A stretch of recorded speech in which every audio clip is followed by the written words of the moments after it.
Hello friends. जैसा कि बहुत सारे बच्चों ने कहा था कि सर आप हमारे लिए रिविजनली लेक्चर लेके आ जाओ अकाउंटेंसी का, और बात भी बहुत सही है क्योंकि लास्ट मोमेंट पे जब आपका एग्ज़ाम बहुत नज़दीक आ रहा है, आपका ऑलरेडी प्रेशर है कि 6 बुक्स आपको याद करनी है, और उसमें आप बहुत सारे बच्चे नॉन कॉमर्स बैकग्राउंड को, उनके लिए अकाउंटेंसी ऑलरेडी 30 मार्क्स का वेटेज है। तो एक डर सा था बच्चों को कि सर इतना ये रिकॉल करना है, ठीक है हम तो समझ गए, बट रिकॉल करना लास्ट मोमेंट पे हमारे लिए मुश्किल है। अगर आप रिविजनिंग लेक्चर लाओगे तो वो हमारे लिए आसान रहेगा। तो फिर मैंने भी ग्रुप में बोला था कि मैं लाऊंगा ज़रूर, और आज अब क्योंकि एग्जामिनेशन को 10 दिन बचे हुए हैं, आज मैं ये लेक्चर रिकॉर्ड कर रहा हूँ। तो हम क्या करेंगे, जो भी हमारा अकाउंटेंसी का सिलेबस था, किसके लिए, जेके एसएसबी का पंचायत अकाउंट असिस्टेंट का जो एग्जाम था, उसमें जो अकाउंटेंसी का सिलेबस था उसको हम एक ही वीडियो में आज रिकॉल करेंगे। डिटेल्ड लेक्चर्स ऑलरेडी मेरे चैनल पे मौजूद है, और उनको कंसाइज करके मैं एक वीडियो में आपको वो सारी चीज़ें कवर कराऊंगा जो एग्जामिनेशन पॉइंट ऑफ से बहुत इंपॉर्टेंट है। क्या होता है, लास्ट मोमेंट में आपके बहुत सारी बुक्स है, आपको बहुत सारे टॉपिक्स याद करने हैं, तो एक प्रेशर तो रहता ही है। तो आपको क्या करना है, इस वीडियो में आपको ये वीडियो पूरी देखनी है और सुनना है, और सामने बुक रखनी है। मैंने भी अपने मोबाइल पे बुक खोल के रखी है, तो मैं यहाँ से देख देख के आपको जो इंपॉर्टेंट चीज़ें वो डिस्कस करूँगा। कोशिश करेंगे कि पूरे सिलेबस को कवर करेंगे। कुछ एमसीक्यूज़ को भी लास्ट में मैं थोड़ा सा या ऐसे ही बीच में पढ़ा दूंगा कि जो आपके एमसीक्यूज़ मैंने लास्ट में 300 दिए वो भी कवर हो जाएंगे। आपको ये वीडियो एग्जामिनेशन से पहले देखनी है, और आपको बुक सामने रखनी है। वीडियो में जो भी मैं बोल रहा हूँ उसको अपने दिमाग में जाने देना है, खुद से लोड लेना नहीं है। क्योंकि होता है कि बच्चों को एक प्रेशर रहता है कि इतना इतना रिटेन करूँ, तो आपको वो रिटेन उस हिसाब से लेवल कर खुद से पढ़ने की कोशिश नहीं करनी है। आप अगर कॉमर्स बैकग्राउंड को तो आप कर सकते हो वो चीज़, अगर आप नॉन कॉमर्स बैकग्राउंड हो तो आपको एक डर होगा, पढ़ने में आपको बहुत एफर्ट जाएगा। तो आप सिर्फ मेरी आवाज़ सुन लो और बुक से उसको स्कैन करो, अपनी आंखों के थ्रू स्कैन करो। वो भी बहुत इंपॉर्टेंट है। होता है क्या है कि आप लोगों ने पढ़ लिया अभी तक ये सारी चीज़ें, बट अगर आपने एग्जामिनेशन डे से पहले तक उस चीज़ों को अपनी आंखों के थ्रू नहीं देखा है, तो एग्जामिनेशन डे पे अगर वो ऑब्जेक्टिव आ जाएगा तो आप बोलते हो यार हाँ ये तो पढ़ा था मैंने कभी, बट इस रिवीजन में मैंने इसको चीज़ को नहीं किया, तो आप उसको याद नहीं कर पाते, तो आप कंफ्यूज हो जाते हो कि इसका करेक्ट आंसर क्या है। बट ये अपने बाकी एग्जाम में भी देखो, बट अगर आपने एग्जामिनेशन दिन से पहले एक दिन में उस चीज़ को देखा होता है, अपनी आंखों के थ्रू जस्ट रेटिना स्कैनिंग हुई होती है, तो आपको लगता है कि हाँ भाई उसका आंसर ये है। तो बहुत इंपॉर्टेंट है, आप अपनी बुक को सामने रखो। मैं जो जो चीज़ बोलता हूँ आप बुक से सिर्फ देख लेना, खुद से पढ़ने की जरूरत नहीं। आप देख लो, अपनी आंखों में उसको स्कैन कर लो, और जो बातें मैं बोल रहा हूँ उनको अपने दिमाग में जाने दो। इंशाल्लाह आपको इस वीडियो से बहुत फ़ायदा मिलेगा। ठीक है, तो स्टार्ट करते हैं। तो जो आपका सिलेबस था अकाउंटेंसी था, उसमें उन्होंने 16 टॉपिक्स के हिसाब से रखा था एसएसबी वालों ने कि ये 16 टॉपिक्स में पूछेंगे। मैंने उनको फर्दर बाइफरकेट करके एक सीरीज में अरेंज कर दिया था। तो मैंने अपनी बुक में आपको 22 चैप्टर्स में उस पूरे सिलेबस को डिवाइड किया था, starting from the introduction to accounting, और लास्ट में था पीएफएमएस। और उसके साथ ही मैंने आपको बुक के साथ साथ वीडियो लेक्चर्स भी ऑलरेडी प्रोवाइड किए थे यूट्यूब चैनल पे। और अब हम स्टार्ट करेंगे वो जो 22 चैप्टर्स थे उनका सीरीज वाइज उसी सीक्वेंस में जिस तरह से वो बुक में है, मैं यहाँ पे कोशिश करूँगा कि इस वीडियो में वो चीज़ें आपके लिए पेश करूँ। सबसे पहले हम आएंगे चैप्टर नंबर 1 में, जिसका नाम था इंट्रोडक्शन टू अकाउंटिंग। तो यहाँ पे हमने सबसे पहले क्या पढ़ा था, हमने अकाउंटिंग की डेफिनेशन पढ़ी थी सबसे पहले। तो हमने पढ़ा था accounting is an art of recording, classifying और समराइजिंग क्या, ट्रांजैक्शंस। ठीक है, इतना ही मैं रख लेता हूँ। ठीक है, ये हमने पढ़ा था अकाउंटिंग की डेफिनेशन, और वो भी है ही इन ए सिस्टमेटिक मैनर। और फिर हमारा क्या पढ़ा था हमने कि इससे हमारे क्या ऑब्जेक्टिव्स हैं, to know the financial position, to know the financial performance. तो ये हमने बेसिक डेफिनेशन पढ़ी थी, इसका डिटेल लेक्चर ऑलरेडी अवेलेबल है। तो यहाँ पे सबसे पहले आता है क्वेश्चन आपका एग्जाम में आ सकता है, अकाउंटिंग इज एन आर्ट। यहाँ पे डेफिनेशन में आर्ट है, बट फिर अगर हम इसको इलॉबरेट करके फिर और डिटेल में जाते हैं तो हम बोलते हैं कि अकाउंटिंग जो है वो एक आर्ट भी है, एक और साइंस भी है। क्योंकि जब हम फिर आगे गए थे हमने पढ़ा था कि अकाउंटिंग मैंने आपको कुछ एक और चीज जो और बोली थी, अकाउंटिंग एक लैंग्वेज है, फिर मैंने बोला था इसके अपने रूल्स है, प्रिंसिपल्स है। तो एक साइंटिफिक वे ऑफ जो नॉलेज गेनिंग होता है उसमें भी तो क्या होते हैं, रूल्स और प्रिंसिपल्स होते हैं। तो यहाँ पर भी अपने रूल्स प्रिंसिपल्स है, तो उस हिसाब से जिसके बेसिस पे हम फिर अपने नतीजे पे आ जाते हैं कि हमारा प्रॉफिट कितना है, हमारा लॉस, हमारी फाइनेंशियल पोजीशन कितनी है, हमारी फाइनेंशियल परफॉर्मेंस कितनी है। तो उस तरह से साइंस भी है, और उन रूल्स और प्रिंसिपल्स को कब कैसे अप्लाई करना है, दैट इज एन आर्ट। तो ये आर्ट भी है और साइंस भी है, और किसका है, of recording, art of recording, how to record what, the business transactions, जो मॉनेटरी टर्म्स के, which are of monetary terms, ठीक है, which can be measured in money, ठीक है। सिर्फ उन ट्रांजैक्शंस की अकाउंटिंग करेंगे, उन इवेंट्स की ट्रांजैक्शन एंट्री करेंगे जो मॉनेटरी टर्म्स में होती है, और उन्हीं को हम ट्रांजैक्शंस बोलते हैं, ठीक है। रिकॉर्डिंग करते हैं, फिर हमने पढ़ा था रिकॉर्डिंग कहाँ पे करते हैं सर, हम जर्नल करते हैं सबसे पहले, जो हम स्टेप्स आ जाते हैं। फिर हमने पढ़ा था कि हम फिर क्या करते हैं, इसकी जर्नल एंट्री करते हैं, रिकॉर्डिंग। उसके बाद क्या पढ़ा था, क्लासिफाइंग हम क्या करते थे सर, हम इनके लेजर अकाउंट्स बनाते, और उसके बाद फिर हम समराइज करते थे। पहले ट्रायल बैलेंस में समराइज करते थे, उसके बाद फिर हम क्या करते थे, बैलेंस शीट बनाते थे और प्रॉफिट एंड लॉस बनाते थे। तो ये इसी का आर्ट है कि कैसे हम जर्नल बनाएंगे, उसके बेस पे लेजर बनाएंगे, फिर ट्रायल बैलेंस बनाएंगे, फिर प्रॉफिट लॉस बनाएंगे, फिर बैलेंस शीट बनाएंगे, ताकि हमें पता चल जाए कि हमारी फाइनेंशियल पोजीशन क्या है और हमारी फाइनेंशियल परफॉर्मेंस क्या है। यही है बेसिकली अकाउंटिंग, ठीक है। इसके बाद जो आपको ऑब्जेक्टिव टाइप क्वेश्चन आते थे उसमें था कि बुक कीपिंग था और अकाउंटिंग था। इसमें भी आपको आ सकता है बुक कीपिंग और अकाउंटिंग। पुराने ज़माने में क्या होता था, लोग सिर्फ बुक कीपिंग करते थे, बट उसके बाद जब अकाउंटिंग मतलब इंप्रूवमेंट हो गई तो फिर जाके अकाउंटिंग भी करने लगे। बुक कीपिंग बेसिकली क्या था, to keep the records in the books is known as book keeping. तो आप सिर्फ रखते थे बुक्स में, रिकॉर्डिंग करके रखते थे। तो हम बोलते थे जर्नल, लेजर और ट्रायल बैलेंस तक, जो ये सारी चीज़ें थी ये बुक कीपिंग का पार्ट थी। उसके बाद जब इस पर आपने और इम्प्रोवाइजेशन कर दी, आपने वहाँ से नतीजे, एक होता है हिसाब रखना, वो यहां तक आ जाता था ट्रायल बैलेंस तक, फिर वहां से आपने नतीजे भी निकले, इंटरप्रिटेशन भी स्टार्ट कर दी, और आपने इसको एक सिस्टमेटिक वे में समराइज कर दिया, एक ब्यूटीफुल वे में, ताकि आपको प्रॉफिट भी पता चले, आपको फाइनेंशियल पोजीशन भी पता चले। तो वो पार्ट आता है अकाउंटिंग का। तो उसमें हमने पढ़ा था जहां पे बुक कीपिंग खत्म होती है वहां पे अकाउंटिंग स्टार्ट होती है। तो बुक कीपिंग कहां तक आती है, ट्रायल बैलेंस तक। आपने रिकॉर्डिंग कर दी ट्रांजेक्शन की जर्नल में, और उसके बाद लेजर बना दिया हर हिस्सा, और वहां पर फिर समराइज कर दिया कि किसका कितना बैलेंस है, कैश कितना है हमारे पास, हमारी सेल्स कितनी हुई है। वहां तक जो पार्ट है वो बुक कीपिंग में आ जाता है, ठीक है। बट उसके बाद जब आप नतीजे निकालना स्टार्ट करते हो कि आपका प्रॉफिट हुआ है, लॉस हुआ है, आपकी फाइनेंशियल पोजीशन क्या है, वो पार्ट आ जाता है अकाउंटिंग का, ठीक है। तो बुक कीपिंग और अकाउंटिंग पे भी क्वेश्चन आ सकता है, वो हमने कवर कर दिया था, ठीक है। उसके बाद ऑब्जेक्टिव्स ऑफ अकाउंटिंग क्या है, to know the financial position, to know the financial performance, to record the transactions. तो ये आपके ऑब्जेक्टिव्स भी आ गए, ठीक है। उसके बाद मैंने बोला था ब्रांच ऑफ अकाउंटिंग, अकाउंटिंग के डिफरेंट ब्रांच है, ठीक है। एक है फाइनेंशियल अकाउंटिंग, मतलब जो आपके सिलेबस में है ना वो फाइनेंशियल अकाउंटिंग है। उसके बाद कॉस्ट अकाउंटिंग होती है कि जब आप प्रोडक्ट्स बनाते हो तो उनकी कॉस्ट एग्जैक्टली अराइव करने के लिए मैन्युफैक्चरिंग इंडस्ट्री में कॉस्ट अकाउंटिंग बहुत इंपॉर्टेंट होती है। मैनेजमेंट अकाउंटिंग होती है, to know the management decisions, उस सब चीज़ के लिए मैनेजमेंट अकाउंट होती है। और सोशल रिस्पॉन्सिबिलिटी अकाउंटिंग ये भी आपके सिलेबस में, और ह्यूमन रिसोर्स अकाउंटिंग ये आपके सिलेबस में नहीं है। तो these are different branch of accounting. But हम यहाँ पे जो फाइनेंशियल अकाउंटिंग करेंगे वो फाइनेंशियल अकाउंटिंग करेंगे, जिसका एंड रिजल्ट 2 रिपोर्ट्स होती है, एक फाइनेंशियल पोजीशन के लिए बैलेंस शीट, और एक फाइनेंशियल परफॉर्मेंस के लिए प्रॉफिट एंड लॉस अकाउंट होता है, ठीक है। ये हमने बेसिक चीजें पढ़ी थी। इसके बाद हमने क्या पढ़ा था कि स्टेप्स क्या होते हैं जब हम अकाउंटिंग करेंगे, तो what are the steps in the accounting. तो हमने बोला था सबसे पहले हम क्या करते थे, ट्रांजैक्शन को आइडेंटिफाई करते। तो यहाँ पे भी ये साइंस वाली पार्ट आ जाती है, आइडेंटिफिकेशन कर देना, ठीक है। तो हम क्या करते हैं, सबसे पहले हम ट्रांजैक्शंस को आइडेंटिफाई करते हैं, उसके बाद उन ट्रांजैक्शंस को मेजर करते हैं, उसके बाद क्या करते हैं, रिकॉर्ड करते हैं, और उसके बाद फिर वहां के रिजल्ट जो है कम्युनिकेट करते हैं किनको, अब इसके जो यूजर्स होते हैं अकाउंटिंग इन्फॉर्मेशन के। तो फिर बात इस पे भी आ सकती है कि यूजर्स कौन है अकाउंटिंग इन्फॉर्मेशन के, जो स्टेक होल्डर्स है, जिनको इस बिजनेस में इंटरेस्ट है, उनको यूजर्स बोलते हैं। ये यूजर्स 2 तरह के होते हैं, या तो इंटरनल होंगे या तो एक्सटर्नल होंगे।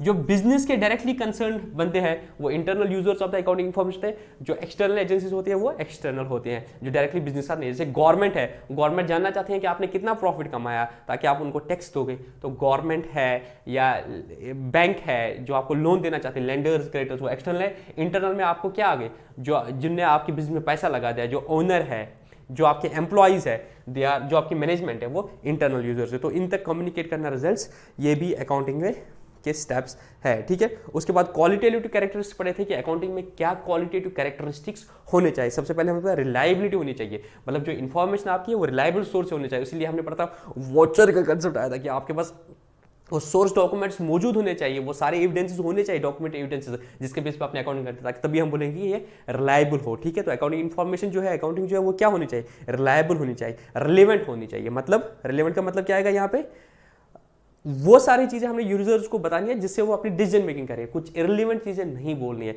उसके बाद क्या है, अंडरस्टैंडेबिलिटी, मतलब आपको ऐसे डाटा देना है जो समझ आ गए यूजर्स को कुछ, मतलब तभी हम देखो ना सारी चीजें जो हम बना रहे हैं। जब तुम देखो ट्रायल बैलेंस के बाद हम प्रॉफिट लॉस बना रहे हैं, ट्रेडिंग अकाउंट बना रहे हैं, वहां से हमें ग्रॉस प्रॉफिट आ रहा है, फिर प्रॉफिट लॉस से हमें नेट प्रॉफिट है, फिर फाइनेंशियल पोजीशन भी हम बनाते हैं एक बेहतरीन तरीके से, एक तरफ से एसेट रखते हैं, एक तरफ से लायबिलिटी रखते हैं। तो ये सारी चीजें किस में आ जाती है, अंडरस्टैंडेबल में आती है। उसके बाद कंपेरेबिलिटी, और आपके फाइनेंशियल स्टेटमेंट्स दूसरे से कंपेयर होने चाहिए। तो तभी अकाउंटिंग स्टैंडर्ड्स का कंसेप्ट आया है कि सारे एक ही तरीके से अकाउंटिंग करें ताकि जाके वो कंपेरेबल हो जाए। मैं अपने हिसाब से पढ़ूंगा, दूसरा बिजनेस दूसरे हिसाब से तो कंपेयर ही नहीं कर सकते हम, ठीक है। उसके बाद अकाउंटिंग बुक कीपिंग और अकाउंटिंग वो मिलाता है। या इस तरह से हमारा पहला वाला चैप्टर रिवाइज हो गया। उसके बाद मैंने क्या किया था, आपको दूसरा वाला चैप्टर में आपको बेसिक अकाउंटिंग टर्म्स जो है वो हमने डिस्कस कर दी थी।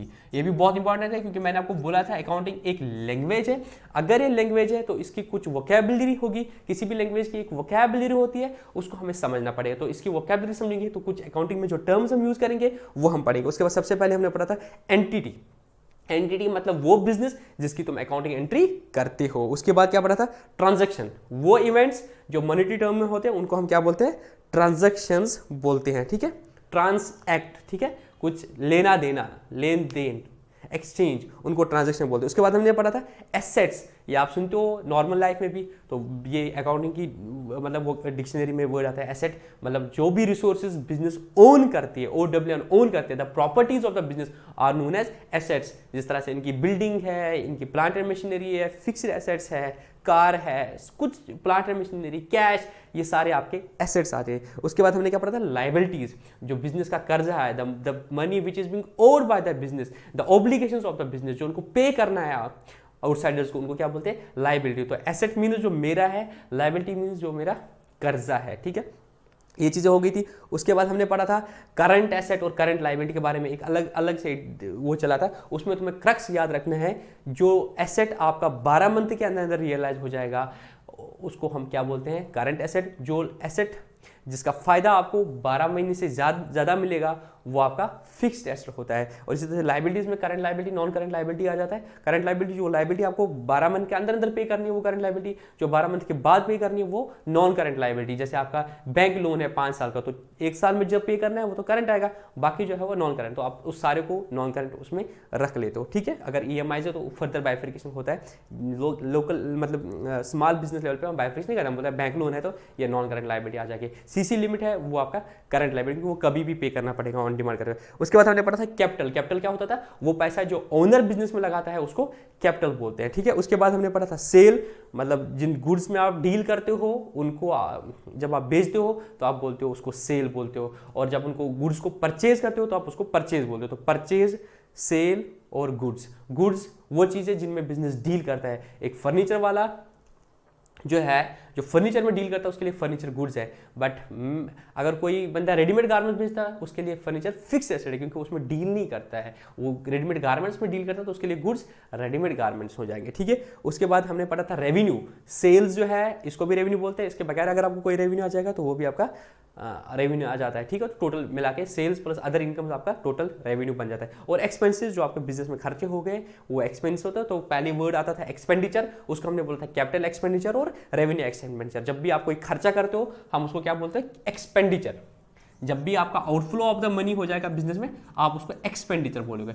फिर आप इस एक्सपेंडिचर को एनालाइज करोगे कि ये कैपिटल एक्सपेंडिचर है या रेवेन्यू एक्सपेंडिचर। अगर इस खर्चे के फायदे आपको 12 मंथ से ज़्यादा मिलेंगे और आपका कोई एसेट वजूद में आ रहा है तो आप उसको कैपिटल एक्सपेंडिचर बोलते हो, तो आप उसको एज एन एसेट दिखाते हो। और अगर ये इसका फायदा विद इन 1 ईयर ही है तो आप इसको रेवेन्यू एक्सपेंडिचर बोलते हो। जैसे आपने एम्प्लॉय की सैलरी दे दी, खर्चा है, बट इसने आपने 1 मंथ का काम कर दिया तो 1 मंथ का ही फायदा है, उसी पीरियड में खर्चा है, तो ये आपका रेवेन्यू एक्सपेंडिचर। इस तरह से आपने गाड़ी ली तो गाड़ी का फायदा आपको 1 साल से ज़्यादा मिलेगा, तो आपने एक्सपेंडिचर कर दिया, पर इसको आप कैपिटल एक्सपेंडिचर, तो उसको गाड़ी का आप खर्चा पीएनएल में नहीं लोगे बल्कि आप उसको एक एसेट ट्रीट करोगे, तो वो आपका कैपिटल एक्सपेंडिचर होगा।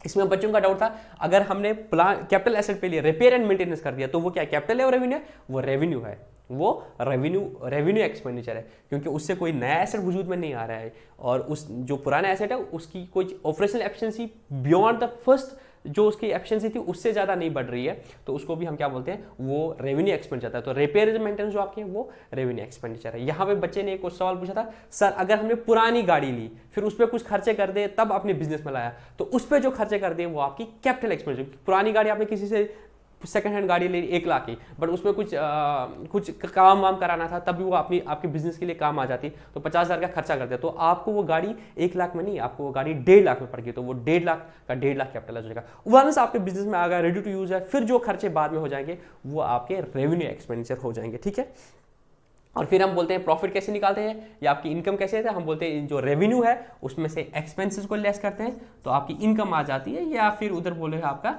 प्रॉफिट आ जाता है। तो आप बोलते हैं सर ये तो एसेट भी तो खर्चा है, इसका फायदा, इसका कॉस्ट कैसे हम लेते हैं? तो हम इनको डेप्रिशिएट करते हैं। क्या करते हैं? इनको डेप्रिशिएट करते हैं। तो हर साल में हम देखते हैं कि इस एसेट का कितना, चाहे एसएलएम मेथड हो या डब्ल्यूडी मेथड हो, कितना इस साल के लिए, अगर मैं ऐसे एग्जांपल दूंगा, अगर मैंने कार ले ली और कार की यूजफुल लाइफ सपोज 10 साल है तो हम बोलूँगा 10 साल में इसका खर्चा मैं हर साल में, फायदा 10 साल तक है तो खर्चे भी इसके 10 साल में डालूंगा। किस प्रोपोर्शन में डालूंगा वो अलग वे है, सिस्टमेटिक मैनर में डब्ल्यूडीबी लगा दूंगा, कैसे लगा दूंगा वो अलग बात है। तो ये खर्चा भी तो पीएनएल में जाना चाहिए, बट एक साथ नहीं जाएगा क्योंकि फायदे 1 साल से ज्यादा है तो खर्चे भी 1 साल से ज्यादा में जाएंगे, जिसको हम क्या बोलते हैं? Matching concept. आगे आएगा अकाउंटिंग कंसेप्ट मैचिंग कंसेप्ट के हिसाब से। तो क्या बोलते हैं मैचिंग कंसेप्ट? ये जो खर्चे हैं इनको आपको मैच करना विद द रेवेन्यू। तो एक और कंसेप्ट था हमारा पीरियोडिसिटी कंसेप्ट। ठीक है, तो हम एक पीरियड डिटरमाइन करते हैं, no the financial performance and the financial position. हम क्या करते हैं? एक पीरियड डिटरमाइन करते हैं, जैसे 1 अप्रैल 2020 से लेके 31 मार्च 2021 तक हमारा कितना प्रॉफिट होगा वो कैसे पता चलेगा? तो इस साल में हम देखेंगे हमारा कितना रेवेन्यू है, तो जो भी इस साल सेल्स होगी वो इस साल के रेवेन्यू में आ जाएगा, उसमें से लेस करेंगे इस साल के जो खर्चे हो जाएंगे तो हमें पता चलेगा इस साल का प्रॉफिट कितना होगा, और यहाँ पे फिर हम बैलेंस शीट बना देंगे फाइनेंशियल। तो बट खर्चे आ जाए, ये जो रेवेन्यू खर्चे वो तो हम ले ही लेंगे, बट कार ले ली, कोई और फर्नीचर है, कोई और फिक्स एसेट है, उनका खर्चा कैसे करेंगे? उनका खर्चा प्रोपोर्शनल करेंगे। देखिए उनका कितने साल में फायदा, तो इस साल के लिए कितना एलोकेटेबल खर्चा होगा वो इसमें डालेंगे, तो वो इन द फॉर्म ऑफ डेप्रिसिएशन जाएगा। तो इस तरह से ये वाले खर्चा भी जो है पीएनएल में जाएगा, बट 1 साल में नहीं जाएगा, प्रोपोर्शन में जाएगा, जिस तरह से बेनिफिट होगा due the concept the matching concept. ठीक है, उसके बाद प्रॉफिट, गेन्स, ये सारे इंटर रिलेटेड गेन्स नॉर्मली हम अदर देन द ऑपरेशंस बोल रहे हैं, जैसे आपने ये सेल ऑफ फिक्स एसेट करते हैं तो वहाँ पे हम गेन्स यूज करते हैं, और लॉसेस मतलब अगर आपका नुकसान हो गया उसको आप गेन्स लॉस बोलते हैं। इसके बाद डिस्काउंट की बात आएगी। डिस्काउंट आप नॉर्मली भी यूज करते हो, अकाउंटिंग में भी ये वर्ड यूज किया जाता है डिस्काउंट। ठीक है, जैसे आप कहीं पर शॉपिंग करने गए तो आप उसको बोलते हैं कि मुझे डिस्काउंट दे दो भैया, कितना डिस्काउंट होगा, तो उसको डिस्काउंट बोलते हैं। तो ये डिस्काउंट के बारे में हमने भी पढ़ा था, 2 तरह के डिस्काउंट होते हैं, एक ट्रेड डिस्काउंट होता है और दूसरा कैश डिस्काउंट होता है। ठीक है, इसके बारे में भी क्वेश्चन आ सकता है। ट्रेड डिस्काउंट का मतलब क्या था? अभी जब आप जाते हो और बोलते हैं कि इतना 20% डिस्काउंट है, 30% डिस्काउंट है, तो वो ट्रेड डिस्काउंट होता है। ये इसलिए दिया जाता है ट्रेड डिस्काउंट ताकि कस्टमर जो है गुड्स को परचेज कर दे। तो अगर 1000 रुपये का एमआरपी है और डिस्काउंट 30% है तो आपको ये कितने में पड़ेगा? 700 में। तो वो जो दुकानदार है जब वो अकाउंटिंग तो वो बोलेगा मेरी सेल कितनी होगी, सेल प्राइस 700 हो जाएगा। तो आपने यहां पे देखा ट्रेड डिस्काउंट को हम रिकॉर्ड नहीं करते हैं। आपके लिए एग्जाम में क्वेश्चन है सर क्या ट्रेड डिस्काउंट को कहां पे रिकॉर्ड करते हैं? ट्रेड डिस्काउंट की कोई रिकॉर्डिंग नहीं होती क्योंकि हम इसको मानते ही नहीं है। हम इसको रेवेन्यू नहीं मान रहे हैं, हम इसको सेल नहीं मान रहे 1000 को, हम मानते हैं कि हमारी सेल तो 700 की होगी क्योंकि हमने ट्रेड डिस्काउंट दिया 300 का। बट फिर हम बोलते हैं कि अगर आपने कैश पेमेंट कर दी तो आपको 50 रुपए का एडिशनल डिस्काउंट मिलेगा। तो आपको पेमेंट कितना करना पड़ा? 650। तो this is the cash price, this is cash discount. तो कैश डिस्काउंट की अकाउंटिंग एंट्री होती है, ट्रेड डिस्काउंट की अकाउंटिंग एंट्री नहीं होती है। तो फिर आप एंट्री करते हो कैश अकाउंट, एक बिजनेस एंट्री करेगा cash account debit 650, discount allowed account debit 50 to sale 700। तो यहां पे आपने देखा जो 300 का एमआरपी पे डिस्काउंट था 30% करके, वो ट्रेड डिस्काउंट कहलाता है और उसकी कोई भी अकाउंटिंग एंट्री नहीं होती है, बल्कि कैश डिस्काउंट की एंट्री होती है। Trade discount for the sale purpose दिया जाता है और कैश डिस्काउंट किस लिए जाता है, to make the prompt payment. तो अगर ये भी आपको पता है कैश डिस्काउंट कब दिया जाता है, जब पेमेंट होती है, पेमेंट चाहते हो आप, तब आप कैश डिस्काउंट देते हो। उसके बाद हमने पढ़ा था वाउचर, ये भी बहुत इंपॉर्टेंट है। हमने पढ़ा था कि डॉक्यूमेंट्री एविडेंस होने चाहिए, तो वो जो डॉक्यूमेंट्री एविडेंस है उनको बोलते हैं वाउचर। कल को अगर ऑडिट हो जाएगा तो हमारे पास वो डॉक्यूमेंट्स होने चाहिए, आप बता दोगे ये सेल 700 की हो गई है, इसके प्रूफ क्या है, तो वो इनवॉइस कटेगा, वो सारे आपके वाउचर कहलाते हैं। आपने देखा होगा घर में सोना वोना परचेस करते हैं तो फिर बोलते हैं इसका वाउचर लाया या घड़ी वाया, तो वो मतलब क्या होता, क्यों बोलते हैं, क्योंकि कल को आप बेचोगे तो वहां से भी वो देख लेंगे कि अच्छा इसका वाउचर, ओरिजिनल वाउचर क्या था, कितना ग्राम का क्या चीज था, वो सारी चीज उसमें देख लेते हैं। ठीक है, वाउचर के बारे में भी ऑलरेडी अलग से टॉपिक है, उसमें भी वो चीज़ कवर हो जाएगा। उसके बाद क्या था, गुड्स जिनमें आप डील करते हो, ड्राइंग्स। तो हम बोलते थे कि हमारे पास एक कंसेप्ट था बिजनेस एंटिटी कंसेप्ट। क्या था, बिजनेस एंटिटी कंसेप्ट। ये भी बहुत इंपॉर्टेंट, ऊपर हमने एंटिटी पढ़ा, फिर हमने पढ़ा था बिजनेस एंटिटी कंसेप्ट, जो बोलता था बिजनेस अलग है और बिजनेसमैन अलग है। हम अकाउंटिंग एंट्री जो है वो इसकी करेंगे, इस बिजनेस की करेंगे, इसकी नहीं करेंगे। तो हम बोलेंगे ये अलग है, ये अलग है, where you are the accountant of this business, not this businessman. तो हम बोलते हैं ये जो पैसा देता है उसको कैपिटल बोलते हैं, तो हम बिजनेस की बैलेंस शीट में उसको लायबिलिटी साइड से कैपिटल दिखाते हैं, उसको हम इंटरनल लायबिलिटी बोलते हैं। इसी तरह से ये जो पैसे निकालेगा बिजनेस से, हम नहीं बोलेंगे बिजनेस का खर्चा है, हम बोलेंगे इसने निकाला अपने घर के लिए, तो उसको ड्राइंग बोलते हैं। तो ड्राइंग क्या है, जो भी खर्चा ओनर बिजनेस से निकालेगा वो ड्राइंग है, जो देगा वो कैपिटल, जो निकालेगा उसको ड्राइंग बोलते हैं। कभी कभी वो क्या करता है, कभी कभी वो पैसा नहीं निकालता है, बल्कि जिन गुड्स में वो डील करता है, रेडीमेड गारमेंट्स में डील करता है, तो रेडीमेड गारमेंट्स अपने बच्चों के लिए लेता है, अगेन हम उनको ड्राइंग बोलेंगे। उसमें फिर क्वेश्चन आता है आपको क्रेडिट किसको करोगे, क्रेडिट उसमें हम परचेज को करते हैं, वो आगे मैं डिस्कस कर दूंगा आपके लिए। ठीक है, उसके बाद आपकी परचेज आ गई, डेटर आ गया। डेटर वो बंदा जिसने आपसे माल उधार लिया था, क्रेडिटर वो बंदा जिससे आपने उधार में माल लिया। जो आपका सप्लायर है वो, अगर आप उससे उधार लेते हो तो आपका क्रेडिटर है, और जिसको आप बेचते हो और अगर उसको उधार बेचते हो तो आपका डेटर है। ठीक है, इस तरीके से आपके बेसिक अकाउंटिंग टर्म्स वाला चैप्टर भी कंप्लीट होगा। उसके बाद हमने कुछ बेसिक अकाउंटिंग कंसेप्ट्स पढ़े थे, मतलब मैंने आपको बोला रूल्स है, उस तरह से आप बोल सकते हो ये एक साइंस है। तो कुछ कंसेप्ट्स, कन्वेंशन है जिससे बेस पे सारे लोग अकाउंटिंग करेंगे, ताकि वो कंपैरेबिलिटी, वो यूनिफॉर्मिटी और अंडरस्टैंडेबिलिटी, रिलायबिलिटी, वो सारी चीज़ें आ जाएंगी। और सबसे इंपॉर्टेंट है यूनिफॉर्मिटी आ जाएगी। तो उसको हम क्या बोलते हैं, उनको अकाउंटिंग कंसेप्ट बोलते हैं। इनको जनरली एक्सेप्टेड अकाउंटिंग प्रिंसिपल्स भी बोलते हैं, जो ओवरऑल मतलब पूरी दुनिया में फॉलो किए जाते हैं। सबसे पहले है बिजनेस एंटिटी कंसेप्ट। तो to the accounting the first thing is you have to separate the owner and the business, और business is separate and the owner is separate, you have to do the accounting entry of the business. उसके बाद आपने क्या बोला, money measurement concept. Money measurement concept बोलता है सिर्फ उन ट्रांजेक्शंस की अकाउंटिंग एंट्री करेंगे which can be recorded in the money measurement concept. ठीक है, मतलब अगर आप बिजनेस में देखोगे तो बहुत सारी इवेंट्स हो जाएंगे। आप सब इवेंट्स की अकाउंटिंग एंट्री नहीं करो, सिर्फ उन्हीं इवेंट्स की accounting entry which can be measured in the money. अगर आपके बिजनेस ने एक क्वालिफाइड पर्सन को हायर कर दिया जिसका पोटेंशियल है कि वो सेल्स ज्यादा कर सकते हैं, एक सेल्समैन को लिया जो बहुत काबिल है, तो क्या आप उसकी अकाउंटिंग एंट्री करोगे? The answer is no. उसकी जो सैलरी होगी that will be the only accounting entry. वो अगर काबिल है, एक काबिल है, डेफिनेटली आपको लगता है कि इससे सेल्स बढ़ेगी, बट आप उसकी अकाउंटिंग एंट्री नहीं करोगे because you can not monetize it. आप उसको मॉनेटरी टर्म में नहीं ला सकते हो, यू कैन नॉट क्वांटिफाई, तो उसकी अकाउंटिंग एंट्री नहीं होगी। ठीक है, सिर्फ उन ट्रांजैक्शन की अकाउंटिंग वो विच can be identified in terms of money. और दूसरा इसका मतलब ये होता है कि हम जो अकाउंटिंग करेंगे वो इन टर्म्स ऑफ मनी करेंगे। अगर आपने 10 पैंट लाए तो आप 10 पैंट नहीं दिखाओगे अकाउंटिंग में, आप दिखाओगे कि what is the cost of this 10 pants.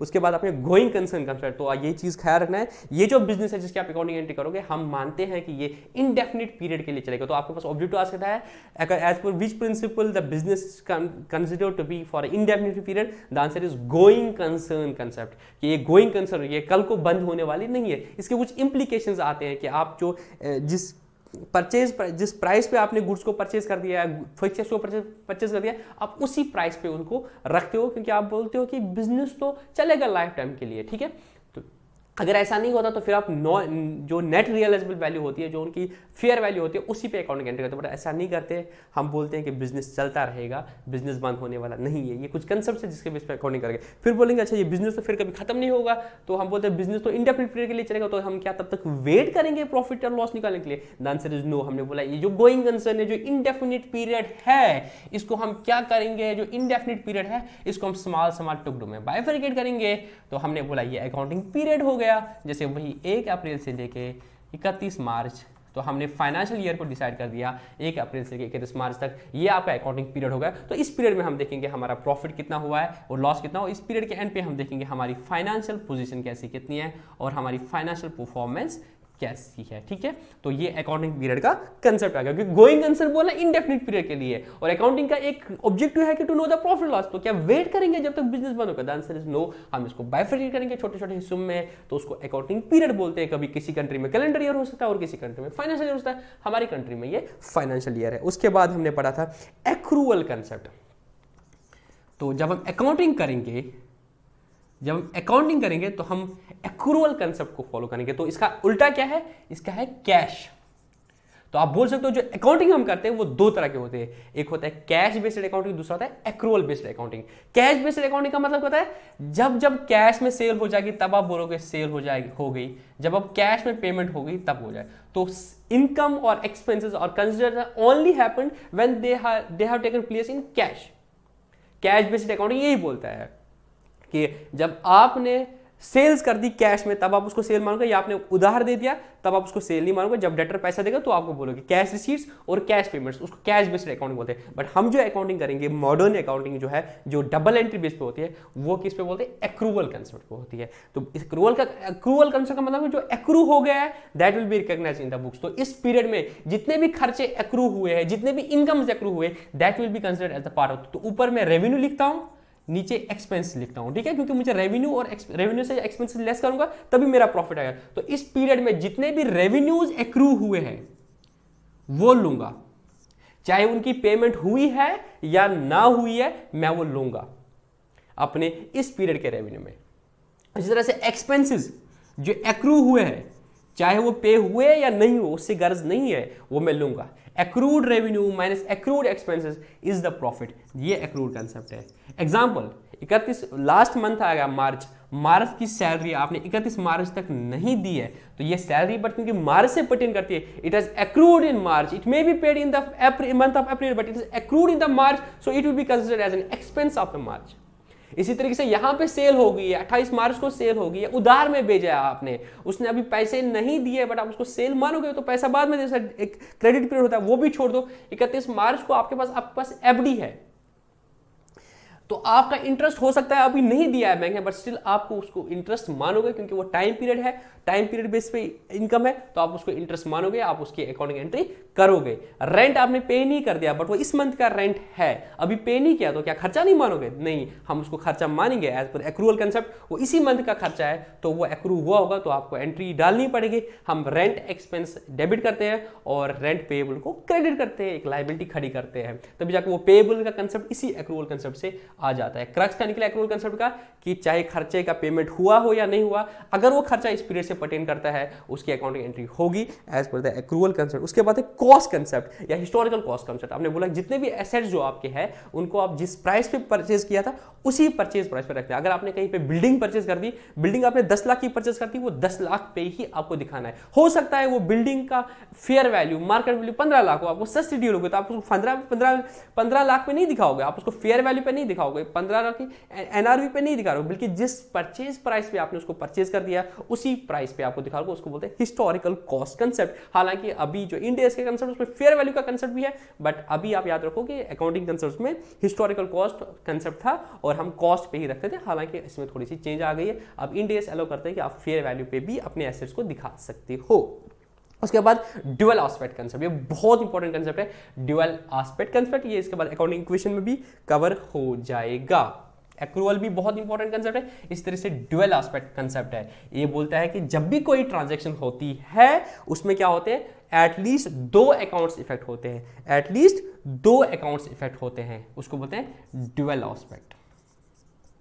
जिसको मैंने आपको जब जर्नल सिखाया था तो मैंने आपको बोला था एक गिव का कंसेप्ट होता है, गिव एंड टेक वाला कंसेप्ट होता है, ठीक है।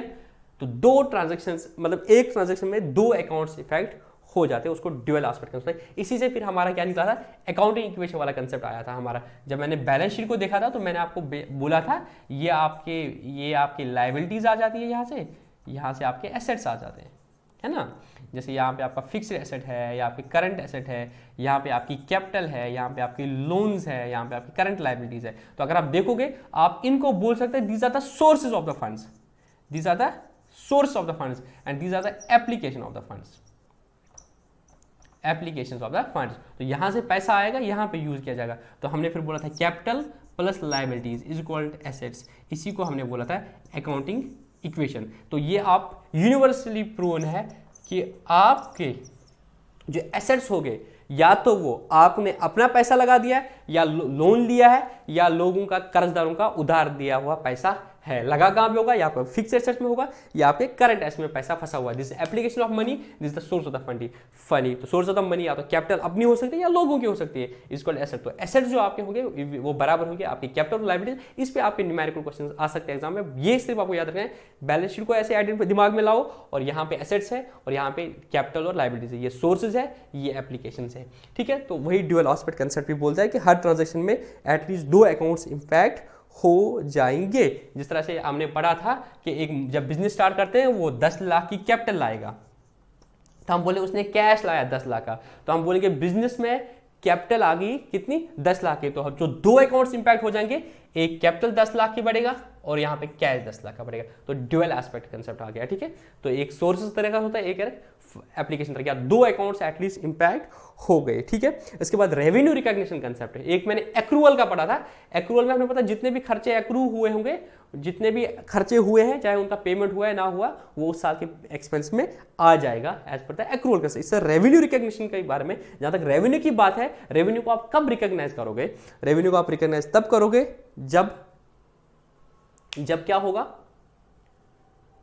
जब वो रियलाइज हो जाएगा। हम बोलते हैं जब सेल होगी, तब हम कब मानते हैं जब सेल होगी, जब दो चीजों से, जब रिस्क एंड रिवार्ड्स ट्रांसफर हो गए, और दूसरी चीज कोई अनसर्टेनिटी नहीं है कि वो बंदा पैसे नहीं देगा। अगर ऐसा है तो हम उसको रेवेन्यू नहीं रिकॉग्नाइज करते हैं। तो इसमें ऐसा एग्जाम्पल है, कोई बुरा ना ले, मैं आपको एक एग्जाम्पल देता हूँ रेवेन्यू रिकॉग्निशन के लिए। आपने देखा है मार्केट में जो रेडी वेडी लगाते हैं, या जिनका सामान थोड़ा बाहर आता है, वहाँ से पुलिस वाला आएगा, अब सब इंस्पेक्टर आएगा या SHO आएगा, तो वो बोलेगा उसको एक मुर्गा देना, ठीक है। अब बहुत सारे लोग ईमानदार में, कुछ लोग होते हैं जो अपना रोब दिखाते हैं। अब वो मुर्गा उसको देता है, तो जब वो उसने मुर्गे का ऑर्डर दिया कि वो अपनी सेल बुक करेगा, द आंसर इज, देखो रिस्क एंड रिवार्ड तो ट्रांसफर हो गया, मुर्गा काट के अब वो उसका हो गया, बट दूसरी चीज़ है क्या अनसर्टिनिटी है पैसे लेने में। अगर वो SHO वैसा है, वो पुलिस वाला ऐसा है, तो जो वो ओनर है, जो वो बिजनेस वाला है, वो उसको सेल नहीं मानेगा। तो रेवेन्यू रिकॉग्निशन उस चीज़ को मना करेगा, तो बोलेगा जब वो रियलाइज होती है तभी वो माना जाए। तो उसमें दो चीज़ें, एक तो रिस्क एंड रिवार्ड ट्रांसफर होते हैं और होने चाहिए, और दूसरा अनसर्टिनिटी नहीं होनी चाहिए, है ना। हमने देखा है जिन लोगों का बहुत दबदबा होता है, जब वो आते हैं दुकान पे तो हमें पता होता है ये तो पैसे देगा नहीं, तो हम उसको रेवेन्यू भी नहीं मानते, ठीक है। और इसके साथ एक और कंसेप्ट है, उसका बोलते हैं कंजर्वेटिज्म। ये तो रेवेन्यू रिकॉग्निशन था, उसके साथ साथ आता है कंजर्वेटिज्म। कंजर्वेटिज्म मतलब when you do the accounting you have to be prudent, ठीक है, तुम बहुत कंजर्व होना है, ठीक है। तो उसका जो क्रक्स निकलता है उसको बोलते हैं anticipate no profits, provide for all the losses. वही बात आ गई, मैं रेवेन्यू रिकॉग्निशन तो जैसे अभी एग्जाम्पल दे दिया। कंजर्वेटिज्म में आपको एक और चीज़ बोलता हूँ मैं आपको, जैसे एक बंदा आ गया, उसने बोला कि मैं आपसे ये सारी चीज़ें खरीदूंगा तुमसे, ठीक है। तो क्या उसने बोला कि मैं तुमसे इतनी चीज़ें खरीदूंगा, मुझे मेरे बेटे की शादी या जो भी है, तो मुझे ये सारी चीज़ें तुमसे चाहिए, तो क्या मैं उसको रेवेन्यू मानूंगा? The answer is no. Revenue recognition case भी फुलफिल नहीं होता है, और कंजर्वेटिज्म बोलता है anticipate no profits, do not anticipate the profits. अगर आपने कोर्ट में केस कर दिया या आपका कंटिंजेंट एसेट आ जाता है कि आपको लगता है हम जीतेंगे ये केस, फिर भी आप उसको एसेट नहीं मानते हो। अगर आपने किसी पे केस कर दिया और आपको पता है कि आपको 5 लाख मिलने वाला है, बट आप उसको एसेट नहीं मानोगे जब तक आपके पास right to receive that money नहीं आएगा। क्यों? कंजर्वेटिज्म आपको मना कर देगा। बट एंड इसका दूसरा है, you do not anticipate the profit but provide for all the losses. तो जो भी आपके लॉसेस लग रहे होंगे उनके लिए आपको अभी से प्रोविजन कर लो। तभी आपके पास कंसेप्ट आता है प्रोविजंस का। बहुत बार आपने देखा होगा provision for bad and doubtful debts, इसके बारे में बच्चों को क्वेश्चन आता है। प्रोविजन फॉर बैड डेट्स, ये सारा चीज कंसेप्ट आता है। तो conservative anticipate no profits, provide for all the loss. आपको लगता है कि आपने सेल्स कर दी है, क्रेडिट सेल्स, एक 10 लाख के आपके डेटर है, तो आप बोलते हो कि नहीं यार 10 लाख के 10 लाख कहाँ पे फिर वापस पैसा देंगे, तो आप प्रोविजनिंग करते हो। तो anticipate no profits, provide for all the losses. जो आपके लॉस होने वाले हैं तो आप निकालते हो, लगभग 5% के पैसे नहीं देंगे तो 5% का आप प्रोविजनिंग करते हो, provision for doubtful debts due the concept of conservatism. ठीक है, आई होप कि ये बहुत बच्चों ने पूछा था सर रेवेन्यू रिकग्निशन और कंजर्वेटिज्म के बारे में थोड़ा बता दीजिए। तो टाइम नहीं होता था हर किसी बच्चों को रिप्लाई करना, बहुत सारों को कर दिया, बहुत सारों को नहीं कर पाया।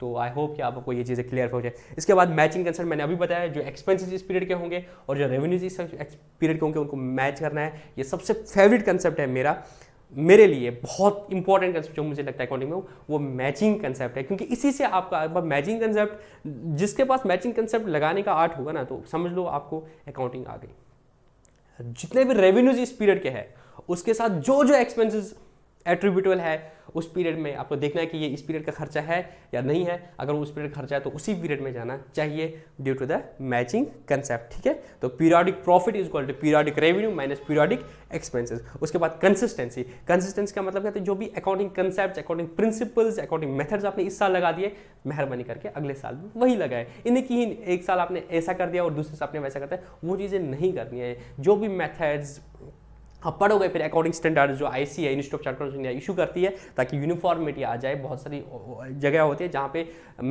मुझे लगता है ऐसे होना चाहिए, दूसरे को लगता है ऐसे भी होना चाहिए, क्योंकि आर्ट है, कोई भी अपने सब लगा सकता है। तो वहाँ पे आईसी अकाउंटिंग स्टैंडर्ड्स लाता है, तो अकाउंटिंग स्टैंडर्ड्स पिक्चर में आते हैं, वो बोलते हैं नहीं इस चीज़ को ऐसे करो, सारे ऐसे करेंगे तो यूनिफॉर्मिटी आएगी। तो यूनिफॉर्मिटी के लिए जरूरी है कि you have to follow the accounting principles, accounting policies consistently. जो अकाउंटिंग पॉलिसीज आपने इस साल फॉलो कर दी उन्हीं को आपको अगले साल फॉलो करना है। अगर आपने डेप्रिसिएशन इस साल एसएलएम चूज कर दिया, मेहरबानी करके अगले साल भी एसएलएम चूज कर दीजिएगा। ठीक, ये हो गया। उसके बाद कंजर्वेटिज्म हो गया और मटेरियलिटी कंसेप्ट। ये सारी चीज़ें मद्देनजर रखे भी आपको सबसे इंपॉर्टेंट रखना है मटेरियलिटी कंसेप्ट। मतलब when you do the accounting you have to look at the materiality aspect of the transaction and do the accounting entry accordingly. Suppose मैं अगर कैलकुलेटर लाता हूँ, जो कैलकुलेटर का फायदा हो सकता है मुझे 1 साल से ज़्यादा मिलेगा। अब 150 का कैलकुलेटर जिसका फायदा मुझे 1 साल से ज़्यादा होता है, तो मैं बोलता हूँ expenditure, it is a capital expenditure because फायदा नॉर्मली 1 साल से ज़्यादा होगा, तो मैं इसको एज एन एसेट दिखाऊँ। तो कैलकुलेटर 150 का चिंटू आइटम आप एसेट दिखाओगे, बैलेंस शीट में इतना छोटा सा आइटम दिखाओगे नहीं यार, ये छोटा मोटा आइटम है, ठीक है फायदा 1 साल से ज़्यादा हो रहा है, बट मटेरियलिटी को अगर देखा जाए तो मैं इसको क्या कर सकता हूँ, मैं इसको रेवेन्यू एक्सपेंडिचर मान सकता हूँ। ठीक है, तो जब भी आप अकाउंटिंग एंट्री करोगे तो आप keep the materiality in consideration. ठीक है, उसके बाद मैंने आपको बोला था there are the fundamental accounting assumptions. इस पे आपको क्वेश्चन आ सकता है, what are the fundamental accounting assumptions, these are the fundamental accounting assumptions except use. तो 3 फंडामेंटल अकाउंटिंग अजम्पशंस है, उसका नाम है going concern, consistency, accrual. GC आप याद रखो, गोइंग कंसर्न, कंसिस्टेंसी, एक्रूवल, तीनों चीजें मैंने रखी है। तो मतलब हम बोलते हैं कि जिस भी बिजनेस का आप प्रॉफिट लॉस देखोगे, बैलेंस शीट देखोगे, जिनको हम फाइनेंशियल स्टेटमेंट्स बोलते हैं, वो they have been made on the basis of the three accounting concepts have been followed. We are assuming these are the fundamental accounting assuming that everyone is assuming that these accounting concepts have been followed. What going concern follow करते हैं, मैंने इन्होंने जो books of account बनाए going concern base पे बना दिया, consistently बना दिया और एक्रूअल बेस पे बना दिया है। अगर आपने ये चीज़ें नहीं कर दिया, अगर आपने गोइंग कंसर्न पे नहीं बना दिया, कंसिस्टेंसी नहीं कर ली है और एक्रूअल बेस पे नहीं बना, तो you have to mention this in your financial statements कि हमने ये 3 चीज़ें फॉलो नहीं कर दी है। अदरवाइज हम मानते हैं कि आपने ये 3 चीज़ें फॉलो कर दी है। इनको फंडामेंटल अकाउंटिंग एजम्पशंस बोलते हैं। इस पे बेस पे आपको क्वेश्चन आ सकता है, किसी भी तरीके से आता है, या विच ऑफ द 3 और which of these are not part of the going concern, या विच 3 और these are going concern fundamental accounting assumptions. तो ये 3 को आपको याद रखना है, गोइंग कंसर्न, कंसिस्टेंसी और एक्रूअल। फिर सिस्टम ऑफ अकाउंटिंग मैंने बोलता है डबल एंट्री होता है और सिंगल एंट्री होता है। जो double entry modern accounting, this is based on the double entry. इसमें हम बाकायदा रिकॉर्डिंग करते हैं दोनों ड्यूअल एस्पेक्ट को मद्देनजर रखते हुए, दोनों एक ट्रांजैक्शन के दोनों एस्पेक्ट्स को हम कवर करते हैं, एक अकाउंट को डेबिट करते हैं, दूसरे अकाउंट को क्रेडिट करते हैं। उसके बाद आएगा फिर basis of accounting, cash basis हो सकता है और या एक्रूअल बेस होता है। हम जो मॉडर्न अकाउंटिंग करेंगे वो हम एक्रूअल बेस पे करेंगे, तो we are doing the accounting based on the accrual basis and double entry. तो it is double entry accrual basis. तो आपके सिलेबस में एक और टॉपिक आता है cash basis single entry, single entry cash basis, but what we are doing is the double entry basis पे accrual. ठीक है, वो चीज नहीं बोला हमने क्योंकि वो हम करते हैं, बट बोला आपको वो भी पता होना चाहिए कैश बेसिस सिंगल एंट्री, जो हम लास्ट में कवर करेंगे। तो इस तरह से आपके ये 3 चैप्टर कंप्लीट हो गए विद इन 38 मिनट्स।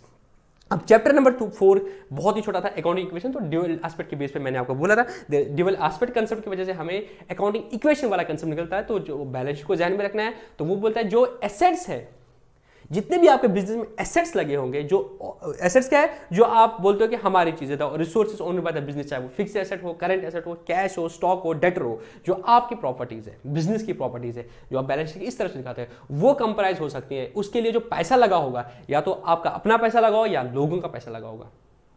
अगर आपके पास फर्नीचर है तो हो सकता है जो आपने कैपिटल खुद से लगा दी थी वहां से फर्नीचर परचेज है, या आपने बैंक से लोन ले लिया वहां से प्लांट मशीन लगा दी, या आपको क्रेडिटर्स का पैसा आपके स्टॉक में लगा हुआ है।